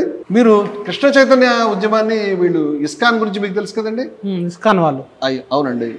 ఇస్కాన్ వారు భగవద్గీత యథాతథం అనేటువంటి పుస్తకాన్ని రాశారండి. మీరు అది సుప్రసిద్ధమైన పుస్తకం. ఇది ప్రపంచంలో అనువాదమైంది గీత యాజ్ ఇట్ ఈజ్ అనేటువంటిది. వీరు ఇస్కాన్ యొక్క ప్రభుపాద అనేటువంటి వారు ప్రపంచం అంతా కూడా తిరిగి ఇస్కాన్ ఉద్యమాన్ని స్థాపించినటువంటి వీరండి. ఓకే. దీంట్లో ఒక ఇంట్రెస్టింగ్ విషయం చెప్పారండి. వీరెవరు కూడా మాంసాహారం తినేవాళ్ళు కాదు, అలాంటి వాళ్ళు. మాంసాహారం తినే, నేనైతే పాలు కూడా తీసుకుని వాళ్ళు పాలు తీసుకుంటారు, అభ్యంతరం లేదు. పేజీ నెంబర్ 898 అండి. పేజీ నెంబర్ ఇంపార్టెంట్ కాదు, పేజీ నెంబర్ ఇంపార్టెంట్ కాదు. ఏ యొక్క శ్లోకానికి అధ్యాయం 18వ అధ్యాయంలో 3వ శ్లోకం కింద ఈ మాట రాశారు. అది బెస్ట్. అది మనకి నెట్లోకి వెళ్తే ఇంగ్లీష్ వెర్షన్ కూడా దొరుకుతుంది, దాంట్లో కూడా ఇంగ్లీష్ కామెంట్ కూడా చదువుకోవచ్చు. 18వ అధ్యాయంలో భగవద్గీత గురించి చెప్తున్నారు వారు. రాస్తూ కింద ఒక చిన్న నోట్ రాశారండి భాష్యంలో. ఏమని రాశారంటే, వైదిక గ్రంథములలో వివాదాస్పదములైన కర్మలు ఎన్నయో కలవు. అంటే వేదాలకు సంబంధించిన పుస్తకాల్లో. ఉదాహరణకు యజ్ఞమున పశువును చంపవచ్చునని చెప్పబడినది. యజ్ఞంలో పశువును చంపేవారు. అయినను కొందరు పశుహింస పూర్తిగా హేయమని తలచెదరు, కొంతమంది తప్పు అంటారు. వైదిక గ్రంథమునందు యజ్ఞములలో పశుహింస ఉపదేశించబడినను ఆ పశువు హింసించబడునని తలంపరాదు. అంటే మనం పశువుని నరికితే, గుర్రాన్ని అశ్వమేధంలో చంపితే, లేదా గోమేధంలో గోవుని చంపితే, లేకపోతే మరొక మేకని అజమేధంలో మనం చంపితే ఏం జరుగుతుంది? అది హింస కింద లెక్క కాదట. వైదిక గ్రంథంలో యజ్ఞములలో పశుహింస ఉపదేశించబడను ఆ పశువు హింసించబడునని తలంచరాదు. దానికి నూతన జీవము నొసంగుటయు యజ్ఞం యొక్క ఉద్దేశము.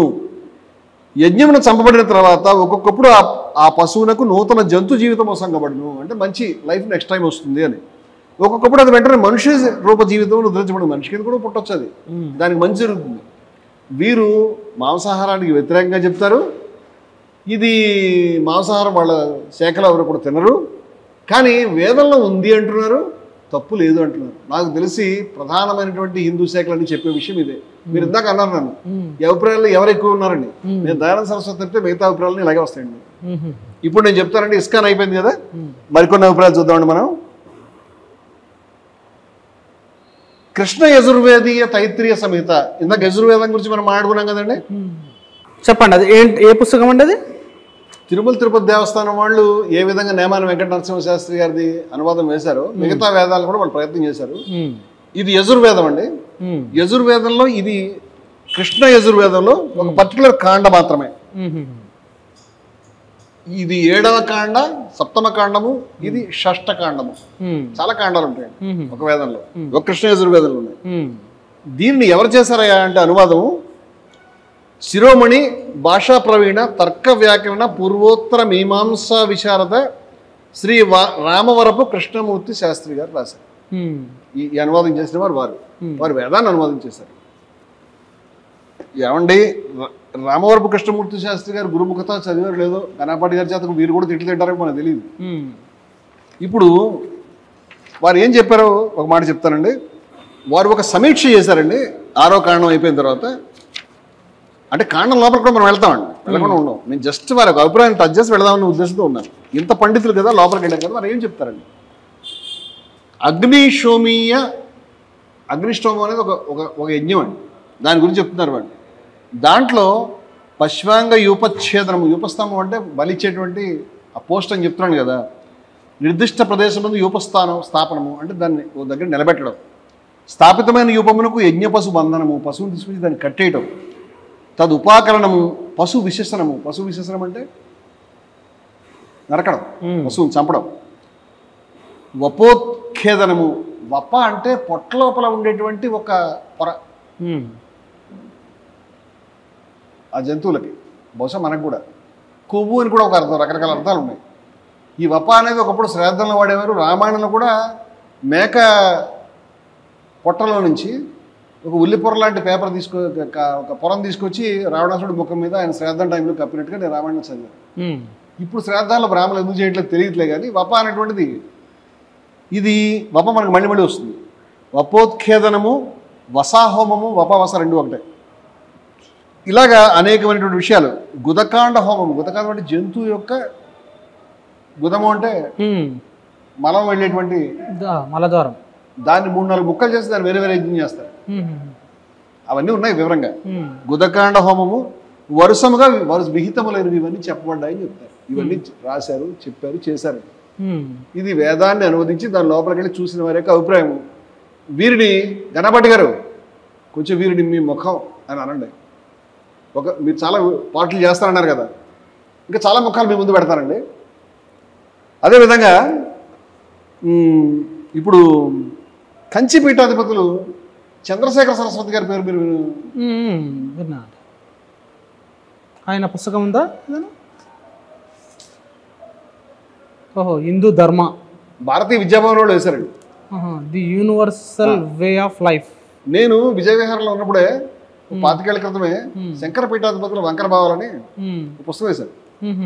ఈ పుస్తకం చదివే. ఈ పుస్తకంలో నేను బీసీ పుస్తకం అని మేము వేసినటువంటి పుస్తకాల్లో బీసీల కుర్చీలపై అగ్రకులాల కబ్జా ఎన్నాళ్ళు అని మేము వేసిన దాంట్లో ఈ ప్రస్తావన కూడా వచ్చింది.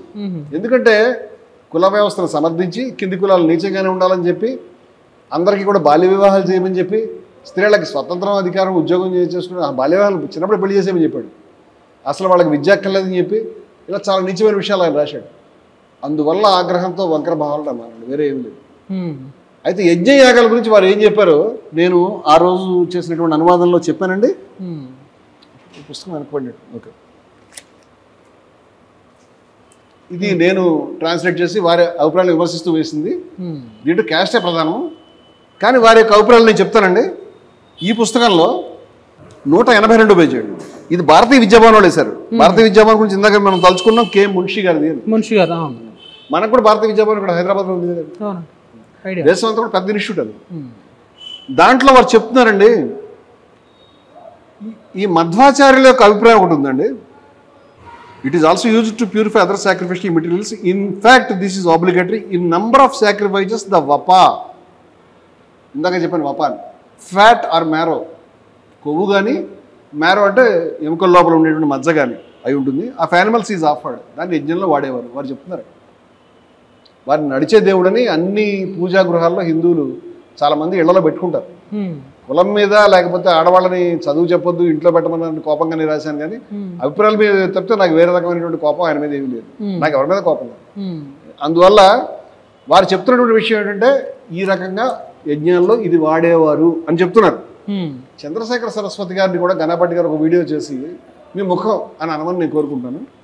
వారు ఇంకొన్ని విషయాలు చెప్తానండి. మధ్వాచార్యులు వారు వ్యాసుడు బ్రహ్మసూత్రాల్లో ఈ విషయం రాశారని వారు అంటున్నారండి. వ్యాస goes on to state in the Brahmasutras that animal sacrifice is not a sinful since the act is permeated by the sound of Vedas. వేదాలలో వేదాలని విభజించిన వారు ఎవరండి? వేదవ్యాసులు. పశువధ, జంతువుని బలి ఇవ్వటం ఏ రకమైన పాపకార్యం కాదు యజ్ఞంలో అని వేదవ్యాసులు చెప్పారు అని చంద్రశేఖర సరస్వతి గారు చెప్తున్నారండి. ఇప్పుడు చంద్రశేఖర సరస్వతి గారినే కాదు, వ్యాస భగవాన్ని కూడా మీ ముఖం అని కొంచెం గణపాటి గారు అనాలని కోరుకుంటాను. వ్యాస భగవాన్ వేదం రాస్తే ఏమిటంటే అలా అనకూడదు కదా, గణపాటి గారి కోపం వస్తుంది. కానీ వారు ఏం చెప్పారంటే దాంట్లో పాపం లేదు, యజ్ఞంలో ఇవన్నీ చంపాలని చెప్పారని వారు అన్నారని మీరు చెప్తున్నారండి. అదేవిధంగా పేజ్ నెంబర్ ఏంటండి? 182 అండి పేజ్ నెంబర్.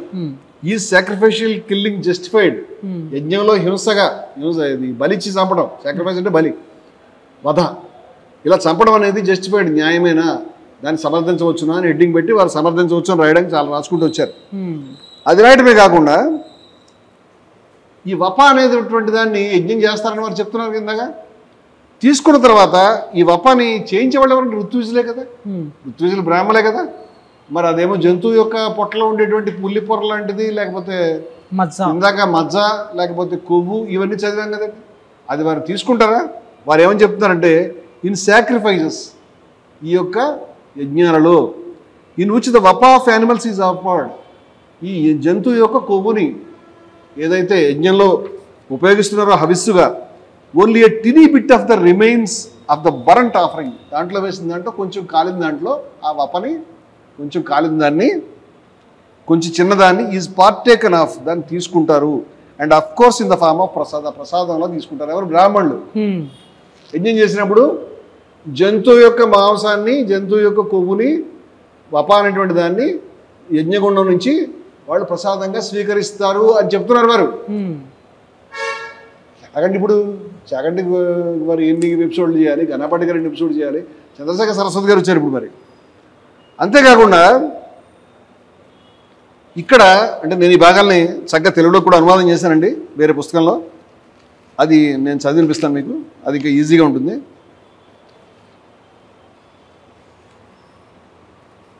అది వారు చెప్పినటువంటి పేరాలు నేను దీంట్లో 184 పేజీలో ఉన్నాయండి. Brahmins sacrificed herds and herds of animals and gorged themselves on their meat. బ్రాహ్మణులు మందలుగా బలిచ్చేసి వాటి మాంసం గురించి ఎగబడేవారు. The Buddha saved such herds, అటువంటి వాళ్ళని బుద్ధుడు ఆ మందల్ని ఆ యజ్ఞం ఆపి రక్షించాడు. When they were being taken to the sacrificial altar, యజ్ఞాలకు తరలిస్తుంటే బుద్ధుడు వచ్చి అడ్డొచ్చి కుదరదని చెప్పి ఆపాడు. We often read such accounts and books, ఇవన్నీ పుస్తకాల్లో రాశారు. అవి ఒప్పుకోవట్లేదు, అది అలా రాశారు అని చెప్తున్నాడు. చెప్పి టు టెల్ ది ట్రూత్, నేను తెలుగు చదువుతానండి ఈజీగా ఉంటుంది. బ్రాహ్మణులు జంతువుల్ని మందలుగా బలిచ్చారు, ఆ మాంసాన్ని కబళించారు, అటువంటి మందల్ని బలిపీఠానికి తీసుకెళ్తున్నప్పుడు బుద్ధుడు కాపాడాడు అని మనం పుస్తకాలు ఇటువంటి కథనాన్ని తరచుగా చదువుతూ ఉంటాం. నిజం చెప్పాలంటే పెద్ద సంఖ్యలో జంతువుల్ని బలిచ్చే యజ్ఞం ఏదీ లేదు. అది కూడా నేను తీస్తానండి లెక్కలు. బ్రాహ్మణులు చేసే యజ్ఞాలన్నింటిలోకి అత్యున్నత శ్రేణికి చెందిన వాజపేయి అనే యజ్ఞంలో కేవలం 23 జంతువులు పేర్కొన్నారు. అంటే ఒక యజ్ఞంలో 23 జంతువులు బలిచ్చేది అని చెప్తున్నారు. రారాజుల చేత చేయబడే యజ్ఞాలన్నింటిలో అతిపెద్ద యజ్ఞమైన అశ్వమేధ, అంటే గుర్రాన్ని చంపే దాంట్లో యజ్ఞంలో 100 జంతువులు పేర్కొన్నారు. ఆ యజ్ఞంలో 100 మాటలు చంపుతారు. అశ్వమేధ అంటే ఒక గుర్రాన్ని చంపరు, దానికి అటు ఇటు చాలా జంతువులు చంపుతారు. బ్రాహ్మణులు మాంసం తిని తమ కడుపు నింపుకోవడానికి యజ్ఞాలు చేశారని, దేవతల్ని ప్రసన్నం చేసుకోవడం అనేది కేవలం సాకు మాత్రమేనని చెప్పడం పూర్తిగా తప్పు. నేను వీరి ఒక్క అభిప్రాయంతో ఎక్కిపిస్తానండి. అది ఒక ఆచారంగా చేశారు తప్పితే తినడానికి మాంసం తినాలంటే బావులు కోసు తినొచ్చు కదండి, దానికి యజ్ఞం చేయడం ఎందుకు? అది ఖచ్చితంగా ఆగవచ్చు, కానీ ఆచారం ఉంది అని చెప్తున్నాను నేను. మన చర్చ అంతా కూడా వేదంలో యజ్ఞంలో పశువధ ఉన్నదా లేదా, దాని ముఖం అందామా లేదా, మీ ముఖం అందామా అని అది చర్చ. మంత్రాలు చదువుకుని పెడతామండి, నేను అభిప్రాయాలు చెప్తున్నాను. ఇప్పుడు యజ్ఞంలో బలిచ్చిన జంతువు నుంచి ఎంత మాంసం తీయాలి, దాని శరీరంలోని ఏ భాగం నుంచి తీయాలి, ఒక్కో ఋతువుకు ఎంత పరిణామంగా ప్రసాదంగా ఇడావతరణ తీసుకోవచ్చు, అంటే ఆ మాంసం నుంచి ముక్కలు చేసిన తర్వాత దాంట్లో ఎంత భాగాన్ని తీసుకోవచ్చు, ఎన్ని ముక్కలు చేయాలనే దానికి శాస్త్రంలో లెక్కలు ఉన్నాయి అనే విషయాలకు సంబంధించి నిబంధనలు ఉన్నాయి. ఇది పావురం రెట్ట అంత పరిణామం కంటే ఎక్కువ కాదు. పావురం యొక్క రెట్ట ఇస్తే ఎంత వస్తుందో అంత మాంసం బ్రాహ్మణులు తింటారు, బ్రాహ్మణులు తిట్టకండి అని అడిగారు. కానీ మాంసం తింటారని మాత్రం చెప్పారు చంద్రశేఖర సరస్వతి గారు.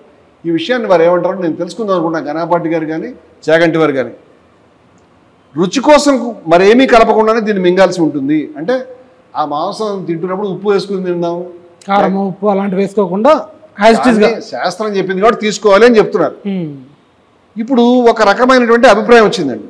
ఏమనంటే ఇవన్నీ ఇప్పుడు చేయాలా, వేదకాలంలో చేశారు, ఇది అవసరమా కాదా అనేటువంటి దాన్ని. ఇప్పుడు స్వామివారు ఒక శ్లోకాన్ని కోట్ చేశారంటే 186వ పేజీలో.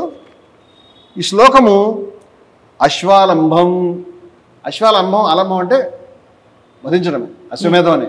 అశ్వమేధం అని కూడా కొన్ని వెర్షన్స్లో ఉంది ఈ శ్లోకానికి. గవాలంబం అంటే గోవుని అయ్యా కనపడి అంటే మరి వేరే అర్థాలు కూడా చెప్తారు కదా వాళ్ళు. గవ అంటే అర్థం అదేలేండి, అశ్వము గవము ఒక ఆర్డర్లోనే వస్తున్నాయి. ఇది మబ్బు అయితే అదేమిటో చెప్పాలి మేడం. అశ్వాన్ని అశ్వాలంబం, గవాలంబం, సన్యాసం తీసుకోవడం, ఇది వేదం కాదండి, ఎక్కడదో చెప్తాను నేను, వారు చెప్పలేదు. సుతోత్పత్తి కలౌ పంచ వివర్జయేత్, ఇది ఇంగ్లీష్ టెక్స్ట్లో ఉండబట్టి చదవడం కొంచెం కష్టమైంది. ఇది సమస్య అక్కడ వచ్చిందని చెప్తున్నాను నేను, మళ్ళీ వారు కోపం వస్తుంది, ఉచ్చారణ సరిగ్గా లేదంటారు ఆయన. అందుకని ఇంగ్లీష్ టెక్స్ట్ కదండి. వారు ఈ శ్లోకం చెప్పారు. ఈ శ్లోకం పాపులర్గా అందరికి తెలిసింది.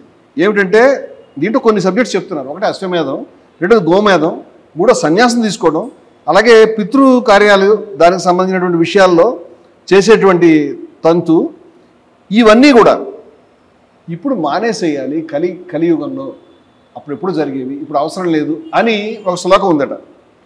నేను వారు ఎక్కడుందో చెప్పలేదు కానీ బ్రహ్మవైవర్త పురాణంలో ఉన్నట్టుగా నేను వేరే చోట చదివాను. నేను బ్రహ్మవైవర్త పురాణం చదవలేదు కానీ ఎవరో కోట్ చేస్తే చదివాను ఇది ఉన్నది అని. దీని గురించి వారు చెప్తూ, మధ్వాచార్యులు గారు కూడా ఇప్పుడు అన్ని అక్కర్లేదని అంటున్నారని చెప్తూ వారు చెప్పి, వైషుడ్ గవాలంబ అంటే గోవుని చంపేటువంటి కౌ సాక్రిఫైస్ అని బ్రాకెట్లో రాశారు. Have been mentioned in the prohibited category. దాన్ని ఎందుకు నిషేధించమని చెప్తున్నారు? ఇఫ్ అగ్నియధన అదొక యజ్ఞం అండి, is not permissible, it goes without saying that gavalambha also is prohibited. దాన్ని తీసేయాలంటే దీన్ని కూడా తీసేయచ్చు. So apart from certain types all sacrifices are to be performed all times. ఇది చంద్రశేఖర సరస్వతి గారి యొక్క అభిప్రాయం. 186, 187లో కూడా వచ్చింది. వారు ఏమంటారంటే ఏమన్నా ఒకటి రెండు పక్కన పెట్టండి కానీ అన్ని యజ్ఞాలు అన్ని కాలాల్లోనూ చేయాలి. అదేవిధంగా జంతువులు కట్ చేయాలి, పావురం రెట్టంతైనా మరి ఇంకేదైనా రెట్టంతైనా కొంచెం కొంచెం మాంసాన్ని బ్రాహ్మణులు తినాలి, ఈ యజ్ఞాలాగా జరగాలని చంద్రశేఖర సరస్వతి గారు కోరుతున్నారు. నా పాయింట్ ఇప్పుడు జరగాల లేదని కాదు, నా పాయింట్ యజ్ఞంలో ఇది ఉందా లేదా, వేదకాలంలో ఉందా లేదా, మనం మంత్రాల్లోకి వెళ్ళే ముందు అభిప్రాయం చెప్తున్నాను. చంద్రశేఖర సరస్వతి గారు ఉంది అంటున్నారు, చేయాలంటున్నారు కాబట్టి వారిని మీ ముఖం అని కానీ గురుముఖత నేర్చుకోండి అని గారు కూడా. వారు చనిపోయారు, ఇంకేం నేర్చుకుంటారు? వారు చనిపోయారు, జయేంద్ర సరస్వతి గారు వచ్చారు, ఇంకోళ్ళు ఎవరో వచ్చారు, వారి తరాలు గడిచిపోతున్నాయి. ఇప్పుడు 3వ 4వ తరం శంకరాచార్యుల వారు వచ్చారు, కంచిపీఠానికి అధిపతి, నడిచే దేవుడు అంటారు, చిన్నవాడు కాదు ఆయన. ఆయన చెప్పిన విషయాలు ఏమి తెలుసుకోకుండా కాదు, సంవత్సరాల తరబడి వేదాన్ని అధ్యయనం చేస్తారు. వీళ్ళేం చిన్నవాడు కాదు, జగద్గురువుల కింద లెక్క వీరు అని చెప్పారు. అదేవిధంగా ఇంకొన్ని చూద్దామండి మనము. వారు ఇంకా చెప్పారండి, పశుబంధ అనేటువంటి యజ్ఞంలో మృగబలి ఉంటుంది అని చెప్పారు. అది పేజీ నెంబర్ 629లో చెప్పారు, తీసి మనం చదివినిపిస్తాము. అది బలి అవ్వదు. అది ఇందాక మనం ఒకటి విన్నాం చూడండి, ఎవరిది, మనం మాట్లాడుకుంటున్నప్పుడు అది బలి కాదు, అది ఖచ్చితంగా మనం దాన్ని తీసుకోకూడదు అని చెప్పినటువంటిది రామవరపు కృష్ణమూర్తి శాస్త్రి గారు చెప్పారు. అదే విధంగా చంద్రశేఖర సరస్వతి గారు మరొక చోట చెప్పారు, వీటిని మనం బలిగా తీసుకోకూడదు, వాటిని కేవలం వాటికి లైఫ్ ఉంటుంది. ఇస్కాన్ చెప్పినట్టు ప్రభుపాద గారు చెప్తుంటే విన్నాం, మరో జన్మ ఉంటుంది దానికోసం. ఇదంతా కూడా మతంలో ప్రధానమైన ఆర్గ్యుమెంట్ అండి, వాళ్ళు కూడా అది చెప్తున్నారు. 629లో పేజీలో వారు ఏం చెప్పారంటే అది బలి అవ్వదు అని చెప్తున్నారు. ఇంకోటి సౌత్రామణి అని ఒక యజ్ఞం ఉంటుంది, దాంట్లో మద్యం తీసుకోవాలి, మద్యాన్ని కూడా చేస్తారు, సోమాన్ని మద్యాన్ని ఇవి కూడా వస్తాయి. ఇది 630వ పేజీలో ఉంది, బ్రాహ్మణులు దాన్ని కూడా స్వీకరించాలి. ఈ యజ్ఞం పేరు సౌత్రామణి అని వారు చెప్తున్నారండి. ఇది 630వ పేజీ. ఇన్ ద లాస్ట్ హవిర్ యజ్ఞ called సౌత్రామణి Sura liquor are wine అని బ్రాకెట్లో రాశారు. లిక్కర్ కానీ వైన్ కానీ అని వారే రాశారు, నేను మన రాసింది కాదు. సుర అనేటువంటిది is offered to appease certain inferior powers or deities for the welfare of the world. ప్రపంచాన్ని గురించి ఇది కొంచెం తక్కువ రకం దేవతలకి మద్యాన్ని కూడా ఆఫర్ చేస్తారట యజ్ఞాల్లో.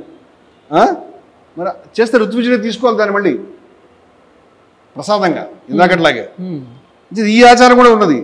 ఇది కూడా వారు చెప్పారు. చెప్పి ప్రభుత్వమే లిక్కర్ షాపులు పెట్టి అమ్ముతుంది కదా, తీసుకుంటూ తప్పని కూడా చెప్పారు.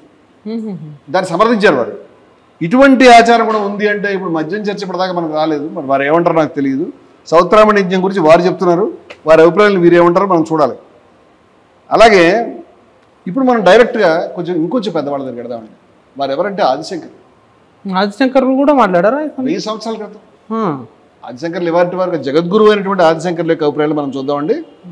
జగద్గురు అయినటువంటి ఆదిశంకరులు బ్రహ్మసూత్రాలకు భాష్యం రాశారు. బ్రహ్మసూత్ర భాష్య. ఈ బ్రహ్మసూత్ర భాష్యాన్ని నేను 2 వెర్షన్స్ తీసుకొచ్చానండి. ఇదేంటి అదండి తేడా ఏంటండి? ఇదొక వ్యాఖ్యాత చేసిన ట్రాన్స్లేషన్, అదొక వ్యాఖ్యాత, 2 ఇంగ్లీష్ ట్రాన్స్లేషన్స్. ఎవరండి ట్రాన్స్లేషన్ చేసింది? ఇది స్వామి గంభీరానంద చేశారు, ఇది స్వామి వీరేశ్వరానంద చేశారు. రెండింటి కూడా రెప్యూటెడ్ ఇన్స్టిట్యూషన్ రామకృష్ణ మిషన్ వాళ్ళు ప్రింట్ చేశారు.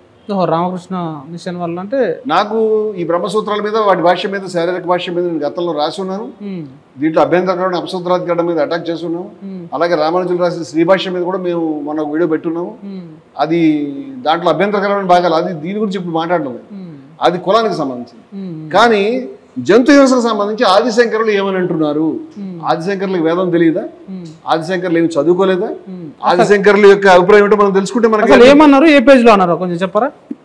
పేజీ కంటే కూడా సూత్రం చాలా ఇంపార్టెంట్. సూత్రం చెప్పండి. 3:1:25 అని గుర్తుపెట్టుకుంటే బ్రహ్మసూత్రాల్లో ఈజీగా ఉంటుంది. పేజీ నెంబర్ అయితే 585లో వచ్చింది ఇది. ఇక్కడ ఇది స్వామి గంభీరానంద గారు చేశారండి. సాక్రిఫైజెస్ అంటే యజ్ఞాలు ఎక్సెట్రా బ్రాకెట్లో పెట్టారు. ఆర్ అశుద్ధం, ఇది ఆదిశంకర్ల మాట అండి. అంటే శుభ్రమైనవి కాదు, అంటే అపరిశుభ్రంగా ఉంటాయి. జంతు బలి ఏమవుతుంది? అపరిశుభ్రమే కదా. అన్హోలీ ఇతి చేత్ if such be the objection. ఇది ఒకవేళ కనుక అవి అపరిశుభ్రమైనటువంటి ఒకవేళ అభ్యంతరం ఉంటే కనుక అన్నారు. ఆ విధంగా కాదు అని నా అనేటువంటి శబ్దం వాడితే నా అని వాడారు. అది సంస్కృత శబ్దము. అంటే బ్రహ్మసూత్రాలు చిన్న చిన్న శబ్దాలు వాడతారు, పెద్ద పెద్ద వాక్యాలు శ్లోకాలు ఉండవు. శబ్దాత్ అంటే ఓయింగ్ to the sanction of scriptures, అంటే వేదాల యొక్క అనుమతి ఉన్నది కాబట్టి ఇవి అపరిశుభ్రమో అపరిశుద్ధమో అనకూడదు. యజ్ఞహింసని ఈ మాట చెప్పిన వారు ఆదిశంకర్లు, చెప్పింది వారి యొక్క బ్రహ్మసూత్రాల భాష్యంలో. ఇది చాలా వివరంగా వారు ఈ దీంట్లో గంభీరానంద గారు వ్యాఖ్యానం కూడా రాశారు. మరొకరు స్వామి వీరేశ్వరానంద. మళ్ళీ మనం అదే నెంబర్ చూద్దామండి. వీరేంకి వ్యాఖ్యానం చేస్తారు దానికి సంబంధించి. వీరు the sutra refutes the view and denies the right to the study of the Vedas for శూద్ర. ఓకే, ఇది కాదు, నేను వేరే చదువుతున్నానండి.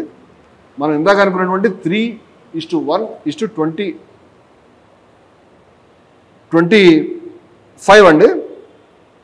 దాంట్లో వారు చెప్తున్నారు, వారు కూడా ఇందాక నేను చదివినటువంటి ఆదిశంకర్ల మాటలే యథాతథంగా రాశారు. కింద వాళ్ళు కామెంట్ రాశారు. If it be said that sacrifices which entail the killing of animals etcetera, పశువులను చంపేటువంటి ఈ రకమైనటువంటి యజ్ఞహింస ఏదైతే ఉన్నదో అది అన్హోలీ, ఇవి అపవిత్రం కనుక అయితే, not so on account of scriptural authority, వేదం యొక్క అధికారం, వేదం యొక్క అనుమతి ఉన్నది కాబట్టి వాటిని మనము అపవిత్రము అపరిశుద్ధము అనలేము. The sutra refutes the point praised by the opponent in the previous సూత్ర.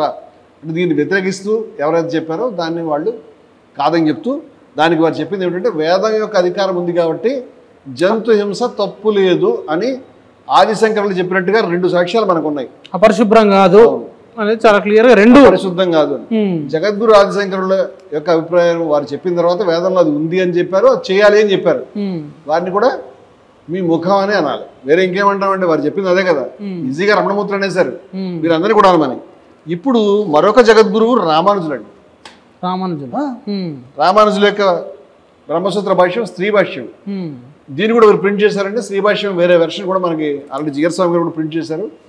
దాంట్లో అభ్యంతరకరమైన భాగాల మీద నేను ఇందాక చెప్పినట్టు వీడియో పెట్టాను, అది నేను దాన్ని టచ్ చేయడం లేదు ఇప్పుడు. వారు కూడా ఈ 3:1:25 దాంట్లో వారు చెప్తున్నారండి, if it be said that the sacrifices in which animals are killed are unholy, we say not so on account of scriptural authority. Same అక్షరం తేడా లేకుండా అవి అపవిత్రం అని గనక ఎవరైనా గనక అంటే, యజ్ఞంలో హింస ఉన్నది, పశువధ ఉన్నదని ఎవరైనా అంటే కాదు, ఎందుకంటే వేదాలు దాన్ని అనుమతించాయి కాబట్టి అవి అపవిత్రం కాదు అపరిశుద్ధం కాదు. 2 విషయాలు చెప్తారు, ఒకటి ఉన్నది, రెండోది అపవిత్రం కాదు. రామానుజాచార్యులు వేదాలు అనుమతించినాయి అనే పాయింట్ కూడా అందువల్ల అనుమతించకపోతే మళ్ళీ గొడవ అయిపోతుంది. వేదాలు ఇదే విషయాన్ని చెప్తున్నాయి అని శ్రీ రామానుజులు చెప్తున్నారు. మనకి త్రిమతాచార్యులు అంటాం, ఆదిశంకరులు, రామానుజులు. 3వ ఆయన పేరు మధ్వాచార్యుల వారు. మధ్వాచార్యుల వారి పుస్తకం సాఫ్ట్ కాపీ ఉందండి, నేను ఇక్కడ తేలేదు, నా సిస్టంలో ఉంది. మధ్వాచార్యుల వారు కూడా ఈ విషయం పైన చాలా స్పష్టంగా శ్రీమద్ భాగవత భాష్యం అని వారు రాసినటువంటి భాష్యంలో 11.5.3 దగ్గర వేదాలు ఒక్కోసారి యజ్ఞకర్మకాండలో పశువధ చేయమని చెప్పాయి, కానీ చెప్పాయని, అలా చేస్తే తప్పు లేదని, చంపినట్టు కాదని అని చెప్పి అందుకు భిన్నంగా చేస్తే అంటే ఆ విధంగా యజ్ఞంలో పశుహింస చేయకపోతే ఆమోదయోగ్యం కాదు అని మధ్వాచార్యుల వారు చెప్పారు. మధ్వాచార్యుల వారు చెప్పింది శ్రీమద్ భాగవత భాష్యంలో చెప్పారు. ఇది కూడా మనకు సాఫ్ట్ కాపీలు దొరుకుతాయండి. నేను త్రిమతాచార్యులకు అభిప్రాయం చెప్పాను, వాళ్ళు కూడా మీ ముఖం అని అంటారా అని నేను అడుగుతున్నాను. నేను ఇవన్నీ హిందూ మతం ప్రధానమైన ఆర్గ్యుమెంట్స్ ఇవన్నీ. వీళ్ళంతా ఒకటే విషయం చెప్తున్నారు. ఇస్కాన్ ప్రభుపాద వారు కావచ్చు, స్వామి వివేకానంద వారు కావచ్చు, లేకపోతే శంకరాచార్యుల వారు కావచ్చు, లేకపోతే నేను చెప్పినటువంటి ఇందాక అనువాదకులు కావచ్చు, వాళ్ళంతా పండితులు. చంద్రశేఖర సరస్వతి వారు కంచిపేటాధిపతి ఆదిశంకర్ల పేటలో ఇవాళ వారసులు కావచ్చు. వీరందరూ కూడా వేదంలో జంతుహింస ఉన్నది, చేస్తే తప్పు లేదు, మా అభిప్రాయం చేయాలి, ఈ మాటలు చెప్పారు. వివేకానంద అయితే ఇవాళ లేదు, ఆ రోజుల్లో ఉండేవి, ఆ రోజుల్లో బీఫ్ తినేవారు, ఇప్పుడు అవసరం లేదు అని వారు చెప్పారు. ఇట్లా ఉన్నాయనే విషయం మీద అందరికీ కూడా ఒకటే ఒపీనియన్ ఉంది. అంతేత హిందూ మతంలో ఇది ప్రధానమైన అభిప్రాయం అని నేను చెప్తున్నాను. ఈ రెండో అభిప్రాయం దయానందుల వారిది, అది వేరే స్కూల్. ఇంత పెద్ద మనుషులు హిందూ మతానికి చాలా కంట్రిబ్యూషన్ చేసిన వాళ్ళు, వీళ్ళందరూ పిల్లర్స్, వాళ్ళందరూ ఈ అంశాలను చెప్తే ఈ ఘనాపాటి గారు కానీ ఇప్పుడు మాట్లాడిన వెంకట చాగంటి గారు కానీ ఎందుకు విమర్శిస్తూ వ్యతిరేకిస్తూ మిమ్మల్ని కౌంటర్ చేస్తూ హేళన చేస్తూ ఇలాంటి వీడియోలు పెట్టడం ఎందుకు అనేదాన్ని సమాధానం ఇందాక చెప్పాను. గోల్వాల్కర్ గారు చెప్పారు కాబట్టి, గోల్వాల్కర్ గారి యొక్క రాజకీయాలు వీళ్ళ నెత్తిలో తల్లో ఉన్నాయి కాబట్టి అది విదేశీయులది అసలు లేనే లేదని ప్రూవ్ చేసే పనిలో పడ్డారు వీళ్ళు. కానీ సాయణాచార్యులు నిన్న మనం ఒక శ్లోకం మాట్లాడుకున్నాం. ఏది? నేమాని వెంకట నరసింహ శాస్త్రి గారు. దాని మీద సాయణాచార్యులు వారు ఇవాటి మనిషి కాదు, సాయణాచార్యులు వారు. సాయణాచార్యుల యొక్క భాష్యాన్ని మనం చూస్తే కనుక వారి యొక్క భాష్యం నా దగ్గర సాఫ్ట్ కాపీ ఉన్నదండి. సాఫ్ట్ కాపీలో నేను కేవలం ఆ ఒక్క శ్లోకానికి సంబంధించిన ఒక ప్రింట్అవుట్ తీసుకొచ్చానండి.